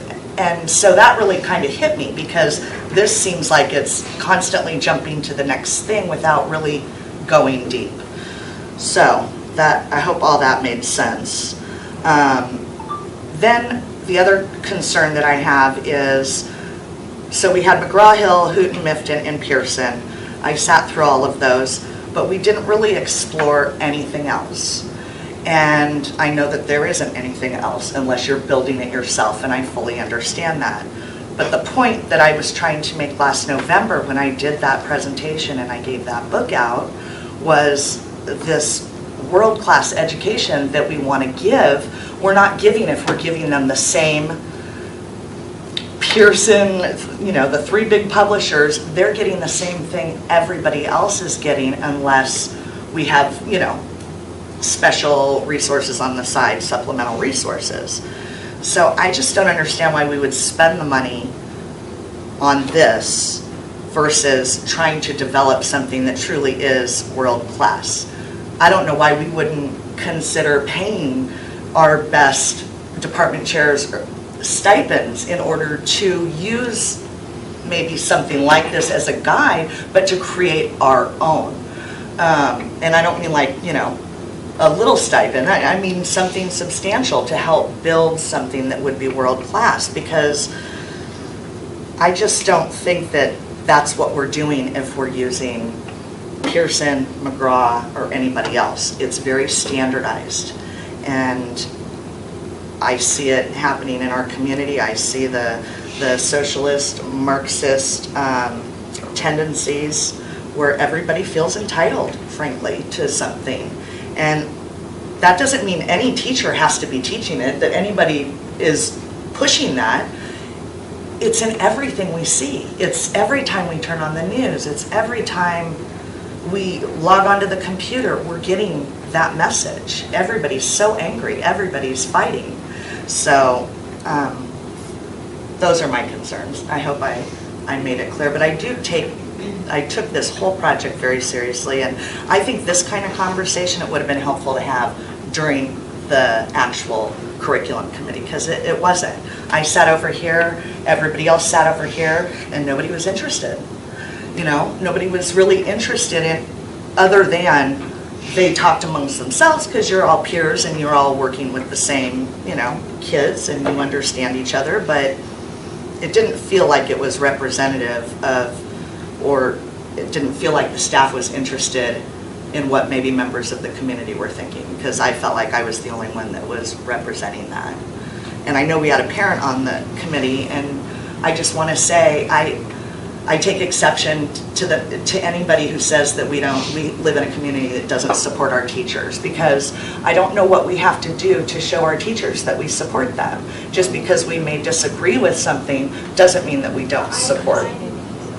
With all due respect, I'm not insinuating that nobody cares about the teachers. Well, you said, I'm sorry. I understand, I wasn't expecting to speak, so I was making notes, but that's what I envisioned. The reason I bring up the support of the teachers is because when you throw a teacher into the classroom, you know, without, you know, something to go with, if we had a standardized system where the teachers could pull from, that's what I was, you know, that's what I'm getting at. I believe teachers are important to all of us, especially in today's world where you have, you know, parents both working. We count on our teachers because they're our backup source for our kids. So I apologize if it did mean any disrespect. I don't believe that you guys don't care about the teachers. What you know, again, being nervous because this isn't my forte. I understand. I am looking to provide, you know, of the three things that we were presented with. I got invited to a committee meeting. I joined, I put the time and effort in, I did do the research, and I spent a lot of time online looking at the different options. I didn't, you know, just do the book part of it. I went online, and I liked how this would affect my kid. I liked the way the things my kid could relate to it. That's where I was coming from. So again, not disrespectful for anyone, you know, going after our teachers. Okay. I would like to see, I'd like to live in a place where we could all come to the table and we weren't all on one side of, you know, no, it has to be taught only this way, or, you know, no, you know, you guys are too old school. I'd like to live in a world where we could all come together and realize that, yes, the world is changing, but respect the values of what was instilled. I agree, and I couldn't agree more. I do agree with that. So I just wanted to say that because I've heard that a few times, and I just can't say it enough. This community does support our teachers overwhelmingly. They really do. They may not support what is coming through that the teachers are forced to do. They may not support the incessant testing. They may not, but neither do the teachers. I mean, if you talk to them behind closed doors, they don't support that either. They don't want that. I mean, there's certain things that they, you know, are tools that they want to use, but there's a lot of things that they don't support, but everybody seems to be afraid to talk in public about it. So I just want to... You know, but I mean, honestly, how nice would it be to be able to drive down Main Street and see purple and gold everywhere when the Golden Shovel team, you know, game was happening? You know, have that support, you know, like when you travel to other small town communities, you drive through and you're like, oh, it's homecoming, because every shop, down Main Street has a sign, or, go Jones, this, that, you support. And I think that if we all, that's what I'm getting at on the support. When it comes to Lake Havasu, we have the people that give all, and then we have the people that give nothing. But if everyone just gave a little, that's what I would like to live in, a community of purple and gold. One last thing. Sorry, I had another note that I wrote. So in terms of the actual reading, and Dr. Jean Twenge, which was that book we've talked about in this room about the super hyper-connected kids, she's the psychology professor at San Diego State University who's done research on, the culture for the last 30 years. She said that what her colleagues, not just at San Diego State, but across the country are facing is they can no longer assign novels in college because our kids won't read them because they don't have the attention span for them. And that's concerning because if we can't have a kid read a novel, then are they really being educated, or are they just being told what to think? Like when I listened to some of this teacher workshop stuff, they talked about the difference between this and carrying around a little book that you would, and I can't even think of one off the top of my head because I get nervous talking in public too. So, but they talked about how we're losing that. Kids can't develop a love of reading if they don't have a book to read. And so I wonder if we shouldn't be exploring that, because when I look at what Hillsdale does for their 9th, 10th, 11th, and 12th, it's like 3 books, 4 books a year, that's it for English and grammar. I'm not sure how that plays off in, in history or whatever, but that's all they're doing is reading and writing. And I feel like the students that are able to go to that kind of college are the ones who are going to be making the policy that we are all going to be living under, and it would be really nice if our kids were getting that kind of education at our public school, since we have that option to make those decisions. I understand that it's a big pain in the butt to try to do it yourself, but at least a conversation about it would be good, because I think we've got the talent here that we could do it. So, it makes me think, when I became the principal at the high school, I was really shocked because when I taught elementary, I assigned novels, and the kids actually took them home, and some read them quite well, some not quite as well, but we were able to get through the curriculum that way. When I got to the high school, I would go in classrooms, and the kids were reading the novel together with the teacher, and sometimes they would have an audio tape, but they had the novel in front of themselves. I said, "What's going on?" And they said the kids they don't read. They won't take them home and read. Now, is that still true, Mrs. Gray?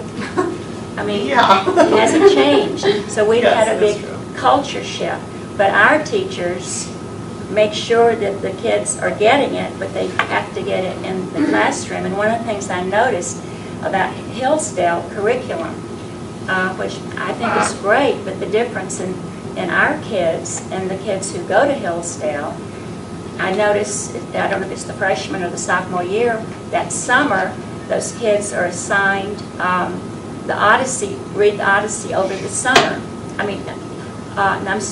Read the Iliad over the summer. And then in the fall, we will read the Odyssey during the year, and you'll read it on your own at home. I'm telling you right now, I don't care what you but you're not going to be the Iliad that they're going to read in the summer. That's just the students that we have. Would 10% of the kids do it? Yes, they would. Maybe it's 25%. I don't know. No, it's not 25%. Well, I mean, are we talking honors? Are we talking regular? Yeah, the honors, the kids who go into honors English will do it, and they will read it at home. But the rest of the students are not going to read it, and something like the Iliad, unfortunately, is trying to do that in class, is going to be very, very difficult, and some of them are going to go to sleep, and da-da-da-da. So are you saying that we've already dumbed down these kids to the point where they're not going to be interested? It's not a matter of dumbing them down. And I mean, we'd have to get into discussion where if you don't read the Iliad and the Odyssey, that we've dumbed down the curriculum. It's just, we put other things in place for them to read about the same kinds of themes in the Iliad and the Odyssey, but that are not so ancient to the kids, with these long Greek names and gods that they don't understand and places that they don't know what you're talking about. It's just a big culture shift. I remember my dad, who was born in 1896, I had textbooks that he was reading that are taught in college now, and when he became a teacher for a while, he was teaching those in 8th grade. So yes, whatever's happened, but it hasn't happened because of Lake Havasu. It's a cultural, it's a cultural shift, and we have to address it. And the kids who want that, we provide that in honors class. But the kids who don't, we've had to make an adjustment. It's all across the country. So it's certainly not because of us here. No, I don't think that's what Marcia meant, that it was because of us. I just think she was referring just in general.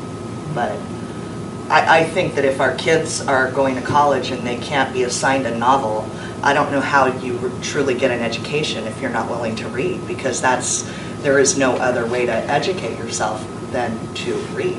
When I'm in the 9th grade, the Odyssey, but for one unit, is delved into, and I don't mean a little short reading. And I'm not advocating for that particular, I'm not saying that, I'm just saying it's just so clear, Maybe if we had a clear set of what we were doing, the standards should be able to be applied to whatever book we think our high schoolers would be able to be interested in. And I think it can be done. Yeah, because they're not specific to any subject matter.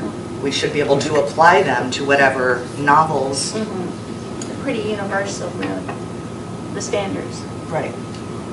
Well, Pat, we haven't heard from you. I had a question. Someone brought up how many people did visit to look at the adoption? Do you guys keep a log? No. Oh, you don't? Okay. And then the other thing is, when when the committee was meeting, and Nicole, you mentioned that you guys didn't have that dialogue at the time. It seems to me that if you're on a committee and those are concerns, why didn't you bring those up at the time? I mean, you may have felt that you were, you were sort of in unfamiliar territory or whatever, but I wish some of that stuff. I did bring it up, and Mrs. Sire actually went and made some copies for everybody on the committee. Okay. And, you can only be half of the conversation. No, I know. So I did try. Okay. I did try. Okay. And then the other thing is, maybe I should ask people on the committee, when I came over and I was reviewing the book, I didn't go through the whole thing, I'll be honest. I didn't. But I did go through the, I guess it's that freshman level. Why did you decide that it, and as I looked at it, I said, man, this is a lot of social studies in there. Why did you decide on that particular textbook? Because this is sort of foreign to me too. And it's like Kathy was saying, and she said, Moby Dick she didn't like. But the thing is, a good English teacher today would have had those kids reading In the Heart of the Sea first, and then read Moby Dick, which is really taken from a real account that happened. And that would spark a lot of interest. I don't care what the kid is. But I guess that sort of got me in that the first part for the freshmen seemed, I looked at that and I said, is this an English adoption or is this like social studies? And then, of course, I had to realize it was English. What? Oh, okay. Why? Well, that's one unit, but yes. Yeah. I mean, there's so many reasons. A lot of the online resources, there's It's integrated, it has grammar, writing, and literature within it. Right now, we don't have a resource like that. We have pulled together writing units that have zero to do, or some of them do, but with what we're reading about, they certainly don't feed back to like an essential question that, you know, just sparking the students' interest at talking about it at first, readings, and then writing about it. We haven't created anything like that. And so that way that they're all tied in together. There are a lot of resources, like they have an essay score where the kid can get feedback on their writing online before they submit it to the teacher. They have things like a plagiarism checker for both the teacher and the student. Yeah, that's big. They're available. They have assessments, online assessments, where the students and the teacher get immediate feedback with the adoption. And the assessments are like rich and varied, where the students can, you know, drag and drop things and do computer-based assessments that are a part of how we are teaching now, I guess you would say. The structure was, I guess, easy to follow in that it had an I do, we do, you do piece where you read the main text together, maybe have partnerships read the second we do portion, and then the student can choose the I do piece where there's several works that the students can choose from. I mean, I could go So on and really on, an imaginative teacher, which most of them are, that they could use this as a guide, and then they could bring in other stuff. We would have to, because there are no novels. Really, I mean, we would still exactly, bring in a lot of other stuff. I'd still be teaching 1984. I would still be, you know what I mean? And that's what good teachers do. And you know, then we start talking about Hillsdale. Probably, in the public school system, you're dealing with all different types of kids. It's one of the few institutions today. It used to be the military with the draft. But now public schools are the only institution, I think, in our society that accept everyone, and they're supposed to produce a product. And so, you look at the kids who go to Hillsdale, well, that would be like comparing kids that go to like Harvard, and they're a select few. But at the high school level, you're dealing with ability levels that really vary. And you've got to take that into account. And I think a lot of times our teachers do a real good job of that. And and then I think another thing is, like Nicole, you said, reading. A real good teacher will create additional things like bibliographies and say, look, I want you to read this book. And maybe they have to give an oral report real quick and a written report. So you're hitting kids on a lot of things. And if you get kids interested in reading, I mean, it's phenomenal what happens. But sometimes you just have to direct them, I can remember a kid at the high school, he wanted to be, I won't mention his name, his mother told me that his ambition was to be in a rock band. Good luck. But so I used to drop by the high school, the library, because I knew the people over there, and I would be talking to librarians about books that I had been reading, and he was a TA over there. And he was getting a very low grade point average. And so I started talking to him about reading, and I said, you ought to read this book. I even think I brought in some of mine. He became an avid reader, and what happened was his GPA went from below a 2 up to about a 3.6. He goes on to ASU and gets a college degree. And good teachers, that I just felt I'd get him reading. Good teachers do that right in the classroom. And if they can get them reading, it just opens up the whole world. And of course, the more you read, the better you are in not only writing, but your ability to express yourself and organize, and your appreciation for literature and all that. So, I wasn't involved in the discussion as far as the adoption and all that. But I have no doubt that our teachers will use it as a resource, but there's going to be a lot of other stuff that they come in. And you know, really, what I found out, teachers want to give them a balanced view of everything. You know, they don't, and like Brad even mentioned, you don't try to convince kids. What you're trying to do is go ahead and produce thinkers and people who are educated and really appreciate stuff. And, you know, and they're not trying to sway you one way or another. I'm not that concerned about that because I haven't seen that. No, it's everybody else that's trying to sway. It's the media, it's the consumption, Well, it's the books. There's an agenda behind all of it. I mean, there's agendas that drive everything. Yeah, Whether people are upfront about what their agenda is it's very rare. I feel like I'm very upfront about what my agenda. I just want everybody to be truthful. And I'm not talking about anybody has an agenda here. That's not what I mean. But, you know, when our kids can't articulate what, you know, socialism is or the difference between socialism and communism, that's an issue for me because then when they're seeing the stuff on, and I'm not talking, if you can, that would be great. All I'm saying is I teach sophomore English at the high school. There is an entire quarter dedicated to the novel Red Scarf Girl, and that involves the entire definition of socialism, communism, and the kids go in depth for 9 weeks with that. So I'm saying like that may be something that's outside of this community, but in this community, I know my students left in May knowing those 2 words and knowing the definition verbatim. What grade is it? 10th grade sophomores. So I was just saying, like, for outside this community that may be true, but inside this community, that's part of our curriculum and it's 9 weeks long. Okay, that's fantastic. Thank you. I'm happy to hear that.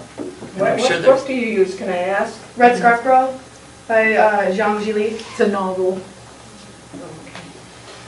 And again, as I have looked through the reading lists at the high school, and as a part of trying to get to a point of decision on this, I love the reading list. I mean, when you've got Ronald Reagan's speech at Brandenburg Gate on the reading list, if you're actually using it, kudos, because it's a great speech. It's got good historical context. I looked at a lot of the pieces that are in this current book at the 9th grade level, and again, that was I only got the first half of 9th grade. That's all I could get my hands on. You know, you've got John F. Kennedy. You have an excerpt from his book in there. You've got Martin Luther King in there. But there's a lot of juxtaposition with things that get a little bit more dicey, and as you look through the thematics of it, I mean, you open up 9th grade with immigration, which is a really huge hot button right now. And you're looking at point of views from immigrant families. The first piece in the 9th grade book is about a young man, told from his sister's point of view, about a young man who plays guitar for his mother and sings songs with his mother. In Spanish, it talks about how the family is not integrating into American society. And we go back and we start talking about founding documents and how our country was thought through. I take you back and I would say, you know, a basic statement that was made was e pluribus unum, from the many one, which means we are meant to integrate over time. Or you go back and you look at de Tocqueville. De Tocqueville brought about the idea of the melting pot and how America, despite its disparate peoples, actually worked as an entire unit. I find those lacking in large sections of that first section on immigration. And John, in that section, I think it was the next work, was someone from Iran who had come over and talked about a very positive experience, how kind Americans were, had embraced her family, made them feel very welcome, So, I mean, it wasn't just. Actually, she talked about how her immediate family felt welcome, but her extended family did not. It ended on that note. No, it was not her extended family. The last paragraph was that she was sorry to hear later on, that's after the Shah, the revolution, that when it was like all of a sudden we have a lot of Iranians in our country all at one time, that group did not feel that way. But it was very complimentary about Americans, and that's what happens in history when all of a sudden we have, thousands and thousands of people from another country, another culture coming in. People, don't do well with the other. It's human nature. Right. I just think it's not, I'm going to take a little bit of exception with what you just said, because you're setting me up to some degree to say that I'm taking a viewpoint of the other. No, not you. That's what it sounded like to me to some degree. That you're taking. I was just saying that the woman from Iran with her family, and when they came over, how they were treated well. Right, but we're a nation of immigrants. And there are some of your points that I agree with. For instance, I have 2 children in my house that are Native American in their origin. As a parent of adopted children, I have 2 children who are Native American and tribally registered in my house, which is a huge anomaly in the grand scheme of things. I'm very interested in making sure that they get to look at Native American writings. But that said, I'm also very interested to make sure that when they're in school, they get a very classical education. One of the things that I didn't see that I was hoping to see was maybe some Dickens. Yeah. One of the best formative pieces that I had when I was in school here was A Tale of Two Cities. A Tale of Two Cities is in one of the years. I can't remember which one it is. But again, I mean, we all have these memories, we all have these ideas. I have issues with addressing the social studies aspects, the historic, the semi-history aspects, especially when we're not really going back as far. And a lot of this is when we could, when our cut line is close to 1950 in that 9th grade book. I agree. There's a lot of deeper things that we could be doing if we're going to do a crossover. I don't like the way that it thematics certain things, and I think, and again, I can just base this off the 9th grade book. I think that there are better things that we could be doing for our students. I mean, Lake House Unified School District will engage each student with a focus on scholarship, character, and humanity. That's our mission. And if that's our mission, are we providing in adopting this book the best of those 3 items? I don't know that we are. And the fact that I didn't have, as somebody who's responsible directly to that mission statement in the public with Lake Havasu, the fact that the books were AWOL by the time I got here. Again, I don't know what decision I can render other than no. I mean, I hate to say that, but you're not giving me an opportunity to do anything else. And it's really unfortunate that the items were not available for me to review fully. And if I have to make a decision based on just the 9th grade text, and the first semester of the 9th grade text at that, I have the junior 11th grade here. The teacher's edition too. Well, and I wanted to see what the teachers would be given to say. I would have loved to have taken a deeper dive. And part of the problem with the process,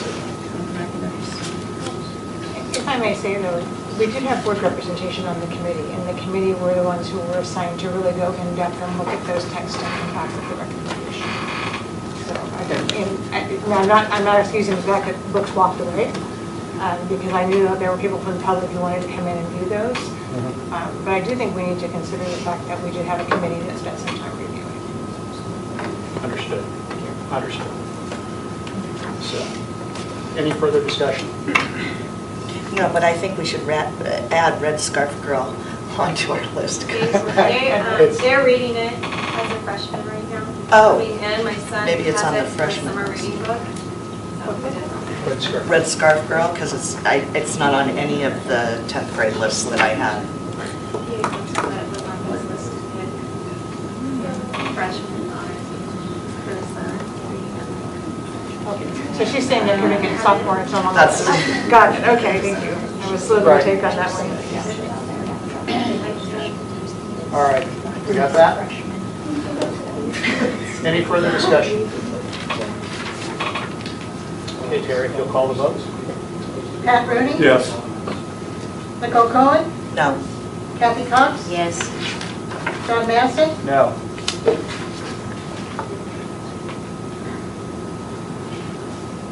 Item 3.2, approval to purchase map reading fluency for K-3. Mr. Gardner. Board President and governing board members, it is recommended the board approve the request to purchase map reading fluency from NWEA, who is the sole source provider for this product. Northwest Evaluation Association began in 1973, and their expertise has been developed over the years through research and evaluation of all children learn. Teachers will implement this program during the 2018-19 school year. The total cost of the program will not exceed $20,000. Rationale: map reading fluency was introduced to the Mojave County Superintendents for consideration as an early reading assessment alternative to DIBELS, which is currently used in our district. A discussion ensued at administrators' meetings regarding the time it takes to assess every student in a one-to-one process and the amount of instructional time that is lost, as this is generally a 6-week process. Map reading fluency allows the students to read wearing headsets with microphones attached to computers that then score the child's reading. The test provides an audio recording that teachers can listen to and share with parents. The student voice recording also allows the teacher to listen later if the score is in question or if the teacher would like more information. As a result, map reading fluency allows educators to quickly and accurately assess K-3 readers. Map reading fluency will enable teachers to efficiently measure oral reading fluency in an online adaptive assessment. In addition to fluency, the test measures foundational skills and reading comprehension with one 20-minute assessment. Teachers can evaluate groups of students simultaneously instead of just one-on-one. The automatically scored results support instructional decisions to advance reading development for students. Group testing and automatic scoring will save valuable time for teachers and enable them to maximize instructional time. DIBELS will still be available and used primarily for progress monitoring with students in grades 4 through 6 who are struggling with readers. This item has been reviewed for purchasing. Okay, I'll entertain a motion on 3.2. So moved. Second. Discussion.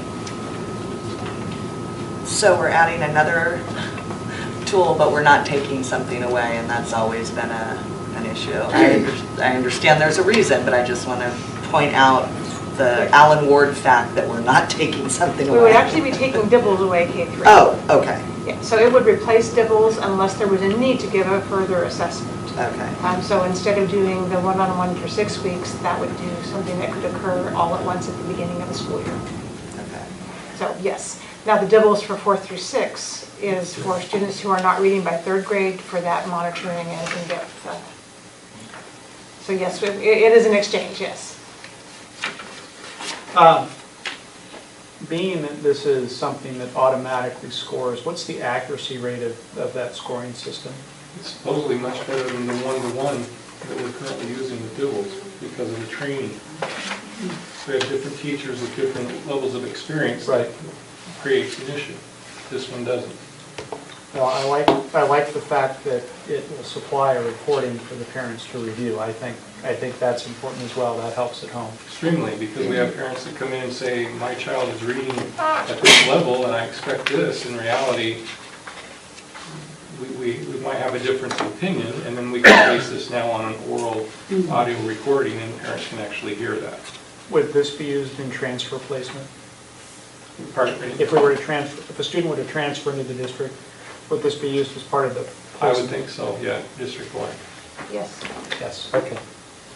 Now, I just want to make clear, and correct me if I'm wrong, but my understanding of fluency, it's not that a fourth grade child couldn't be reading something at the sixth grade level. Fluency is more the idea that how quickly and smoothly the child reads. And so if the child can't read that sixth grade novel he's a fourth grader, then you bring down his level that's where he can be fluent, which might be fourth grade, but it's not prohibiting him from reading a sixth grade novel and enjoying it. So the parents need to understand what fluency tests. Yeah, and our teachers, when we have parent conferences, they do share that information. I'm just saying it on record for the public. I agree with you. Public meeting that people understand. Yes. Anything further on 3.2? I just am curious, two things. Do these different tests that we use in our district, do they provide you with like a validation report that the testing has been validated? On the map or on the dibbles? Any. I don't know what comes with when we purchase something like that, what you get. And same question with the terms and services, because now we're doing voice, and there's voice recognition, and you know where I'm going with all that. But so is there any validation reports or terms and services that you've reviewed or anybody's reviewed? I'm sorry, I don't understand what you mean by validation. Well, like that was a big thing with the AZ merit. The report was never, or the assessment was never validated. Gotcha, validity, I gotcha. That was doing what it said it would do. I mean, seems obviously, but it's a recording, so of course the validation is going to be there because you're going to be able to hear it. Exactly. But yeah, they do actually have, I included some of the information in here, but not that particular information. But yes, and it has been piloted and implemented, validated, all of that has occurred, and now it's coming out as a full release. Okay. Are those audio recordings, Brad, are they stored in anything that would be accessible from the outside world? No. Network connected computer? No.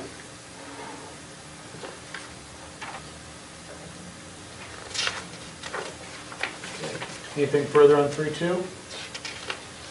Carrie? Nicole Cohen, Yes. Kathy Cox, Yes. Pat Rooney, Yes. John Maston, Yes. Item 3.3 is approval of the personnel report. Not seeing Mrs. Festigago here. Yes, thank you. Mrs. Asaya, if you would be so kind. I will, as soon as I can find it. I always tag my packets, and I apologize, I did not do that this time. Thank you. Mr. President, members of the board, it is recommended that the board approve the following personnel report. It's probably one of our shortest personnel reports, but we have done some late hiring and would like to get the staff approved prior to school starting, since our next board meeting is not until after school starts. I will entertain a motion on 3.3. Make a motion we approve 3.3 as presented. Second. Seeing as how we're operating off of the consent agenda on this one, any discussion? How many openings do we still have? I'm sorry, I don't know the answer to that. I know we're down to only a few, but I know we still have a couple. We still have a speech opening that we're interviewing with contracted personnel this time, and 2 special education teachers. We've got an offer on the table with one of those at this time, and a backup plan for that as well. Thank you. Jerry? Kathy Cox, Yes. Nicole Cohen, Yes. Pat Rooney, Yes. John Maston, Yes. Item 3.4 is an approval of memorandum of understanding between Havasu Community Health Foundation and Lake Havasu Unified School District for the Student Assistance Program. Mr. President, members of the board, it is recommended the governing board approve the memorandum of understanding between Havasu Community Health Foundation and Lake Havasu Unified School District for the Student Assistance Program, known as SAP, the 2018-19 school year. The memorandum establishes a formal commitment between the parties to support collaborative work in better addressing the behavioral and social needs of our at-risk students through the Student Assistance Program in all our elementary schools, with the intent of providing services in the middle or high school if opportunity and time permit. Havasu Community Health Foundation agrees to administer and provide the Student Assistance Program to support the elementary schools, and the district agrees to provide $20,000 in funding to supplement the wage of the Student Assistance Program Coordinator. This program was previously supported through interagency, and everybody understands that that's no longer an option. Funding will come from the 291 fund, the public Medicaid program that we will receive. This has been reviewed by purchasing and sent to legal for review as is to form. This agreement is attached for your review. Again, has been previously presented under interagency. Okay, I'll entertain a motion on 3.4. I'll make a motion, we approve 3.4 as presented. Second. Discussion? I have a question. How many kids were serviced with this program last year? I haven't gotten the data from that, but the previous year we had about 120 kids that actually participated in the groups, and they actually expanded the program last year. So I would assume that we were at least at that level of going through. Oh, okay. Okay, thank you. And Havasu Community Health Foundation has all of its ducks in a row at this point with this. They're taking this to their governing board, and they do, I have been in communication, and at this point in time, they are taking it to their board for approval. The foundation has committed to keep the same staff, the same exact program, and all of that. So it would still be the same thing that we have been doing with the agency. All right, any further discussion? Terry? Pat Rooney, Yes. Cole Cohen, Yes. Kathy Cox, Yes. Don Maston. Yes. Item 4 is announcements. We've got a meeting coming up next month on the 21st at 6 o'clock here. But I'm pretty sure that Superintendent Sire would like to put a couple more things out. Yes, thank you. I would like to, again, publicly announce that we are having a board work session and public town hall on July 25th, which is next Wednesday, I believe, a week from tomorrow, at 6 o'clock at the Performing Arts Center. We will have Fire Chief Brian Davis, Police Chief Dan Doyle, as well as all board members present to talk about three major areas, which include, or actually 4, physical access to our schools, increased security, training and practice for staff and students, and the proactive steps we can take as we talk about school safety. We also have put out there a email address for anybody who would like to email in a question that they would like addressed at this meeting, and that is safety@lhusd.org for any questions that they would like answered. So that is next week. And anything on Rachel's Challenge? We're moving forward on Rachel's Challenge. We do know that our community event will be held at the Aquatic Center. Still waiting for a couple of details before we create the flyers for that. But we will have Rachel's Challenge training on August 1st at our kickoff day a couple weeks from now as well. Okay. Anything further from the board? If not, I'll entertain a motion to adjourn. I make a motion to adjourn. Do I have a second?